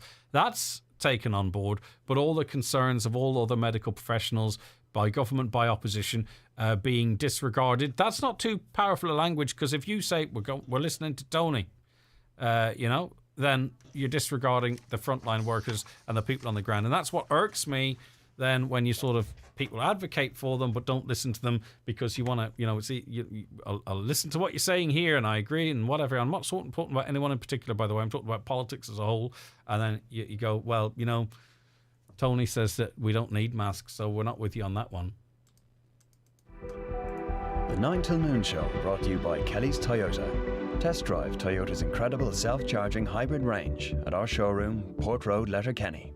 Join John Breslin and the Highland Radio Outside broadcast team this Friday from 12 till 2:30 p.m. for a live broadcast from the Mount Errigal Hotel for the start of the 3-day Donegal New Build and Rebuild Home Show. Admission is free to this event. John will be speaking to some of the exhibitors and organisers to preview this show. So join John Breslin from the Donegal New Build and Rebuild Home Show at the Mount Errigal Hotel, Letterkenny, this Friday afternoon. Electric Ireland customers don't need to do a thing to get Ireland's lowest standard unit rate. That's nothing. Zip? Zero. Because they're already on it. Electric Ireland. We're brighter together. Estimated annual bill €1,274 based on 24-hour residential electricity credit meter standard unit rates, including PSO levy and VAT. Published provider rates at 1st of January 2022, subject to change. For comparison, see electricireland.ie/lowest unit rate. T's and C's apply. See electricireland.ie. At Centra, we have great offers like Centra Fresh Irish Chicken Fillets, 680 gram, only €6.50. Yoplait Petit Filou Small Pots, 6-pack, half price, now 99 cents each. And Nugan Estate Chardonnay and Cabernet Shiraz, only €8 each. Centra. Live every day. Enjoy it sensibly. Finn Harps are back in action after the international break with 3 home games in a row. The first 2 are this Friday, April 1st against Shamrock Rovers, and next Monday, the 4th, against Drogheda United. Join us on Highland for updates from the 8 o'clock kickoff from both games. Finn Harps on Highland in association with B&S Credit Union Ballybofey, where their special car loan rate is now on offer. Own your car from the start with a fast, flexible and affordable loan from B&S Credit Union. Visit bnscu.ie or free phone 1800 290 390. B&S Credit Union Limited is regulated by the Central Bank of Ireland. Highland Radio weather updates with Ireland West Airport. Thinking of a sun holiday with the family? You can now fly to Barcelona 3 times weekly this summer with Ryanair and enjoy some of Europe's best family campsites. Ireland West Airport, you're flying. Okay, mainly dry today. Cloud, though, will build a little in the afternoon. There'll be some scattered showers of rain, hail and sleet. Some snow possible on hills or higher ground, mountains really. Highest temperatures 5 to 8 degrees. Feeling cold, though, in a moderate to fresh northerly wind, but it's still nice and bright and fresh out there. And if you dress up well, you can still enjoy the brightness. Okay, so, we have the holiday... Highland Holiday giveaway. There's 10 grand there for you to spend on one dream holiday. You can go to Lapland, or you can go to Toronto or Florida or wherever you want to go, or you can nip back and forwards from Faro till you're blue in the face, effectively. That's what you can do with your 10 grand with €5,000 cash in your back pocket to spend on your travels. We've already given you away on this programme, well, it's the Highland Radio really, a lovely holiday for 2 to Turkey, and we had the lovely lady on who won it, was so excited, looking forward to jetting off in October with her partner. And the big draw remains open, but we sweetened the pot a bit further, and we are joined by Sean Quinn from our sales team to talk about the sweeteners. Quite tasty. This isn't a couple of Canderel here. This is cold, hard cash. Yeah, I just thought everybody got used to the sunshine last week, Greg, and it got a little bit cold, so I thought, you know what, let's cheer people up. So yeah, we're going to give away €2,000 in cash, so €1,000 to each person who's lucky enough to be in the draw. And we're going to do it a week on Friday, so a week tomorrow. Right, that's ahead of the official draw. Not the official draw, sorry. The main draw is on the 14th of April, I want to say. That's well done, yeah. Okay, 14th of April. But before that, so if you buy a ticket between now and Friday the 8th. 8th of April, yeah. 8th of April, sorry. Yep. You stand a chance of winning $2 grand in cash. Like 2 people will win $1,000 each. They will. So what Absolutely we'll do is we'll give away 1,000 on your show, and we'll also give away 1,000 with John on around the Northwest. So it'll be anywhere between 9:30 and let's say 2 o'clock on Friday the 8th. So if you're in the draw by then, you'll automatically go into the draw, and also you're back in the draw as we're at this stage, and you can still win that fabulous A lovely prize. lady who won the holiday for Turkey. There's a draw drum behind you. She's in there still. Everyone who's entered heretofore is in line to win the 2 cash prizes as well. Absolutely. So if you want to have your name in, if you're going to buy a ticket anyway and you normally do things last minute, what we're really trying to do is say get it early. Buy it now between now and next Friday. If you buy your ticket, the real prize is the fantastic €15,000 effectively €15,000 prize, but we're saying you also, if you enter in the next week, can win 2 prizes of €1,000. You'll be in that draw drum that's behind Sean if you're watching on YouTube or Facebook or Twitter. So get your tickets this week. That's the message here, Sean. Absolutely, Greg. And just to remind people that you can buy 1 ticket for €10, 6 for 50, or you can go 10 for €80. Right, and it's so all on highlandradio.com. Yeah, if you get 10 for 80, you're paying €8 per ticket versus 1 ticket for 10. So that's a €2 saving per ticket, effectively. What a holiday for €8. Indeed. Right, okay, so get onto the website, highlandradio.com. If people happen not to sort of have access to the website, can they ring the station? They and can, buy yeah, the they tickets? can, yeah. I would avoid anywhere between 9:30 and 11. Yeah. But if they ring, we'll look after them. Okay, super stuff. And if you enter today, you can individualize these tickets as well if you want to gift them too, can't you, Sean? Absolutely. You can put numerous names onto them. The one thing you have to have is if you're doing it online yourself, you have to have an email address. Yeah, well, that's most people do that. Okay, brilliant stuff. Right, so the competition is there. It's running anyway. Loads of you have entered. But you know what? It's about scale too. There's some competitions where it's 1,000,000 to 1. It's not with one of these competitions. The odds are really, really good for you out there to win the €15,000 overall prize, €10,000 holiday voucher, 5,000 spending money. But now what we're doing, if you buy your tickets between now and next Friday, 2 of you will also win €1,000. That's the one, Greg. Simple as, isn't it? All right, Sean? IrelandRadio.com. Tickets on sale now. Okay, buy early and buy often. All right then. Hey Greg, great to hear Dr. Callahan's name mentioned. I owe my life to that man. He was one of the best. If he couldn't do it himself, he knew exactly where to send you. And I'll read more of your comments actually, and we'll wrap up the show after we take our final break. The 9 till noon show brought to you by Kelly's Toyota. With over 45 years of experience, trust us to help you on your electric journey. You could run, you could dance, or you could just breathe. The Bernardo's Big Active, supported by Aldi, is happening in schools across Ireland right now, and it makes doing good feel great. It gets classmates of all ages active while supporting their mental health and well-being. The Bernardo's Big Active, supported by Aldi, will raise vital funds to help Ireland's most vulnerable children. Sign up today at thebigactive.ie.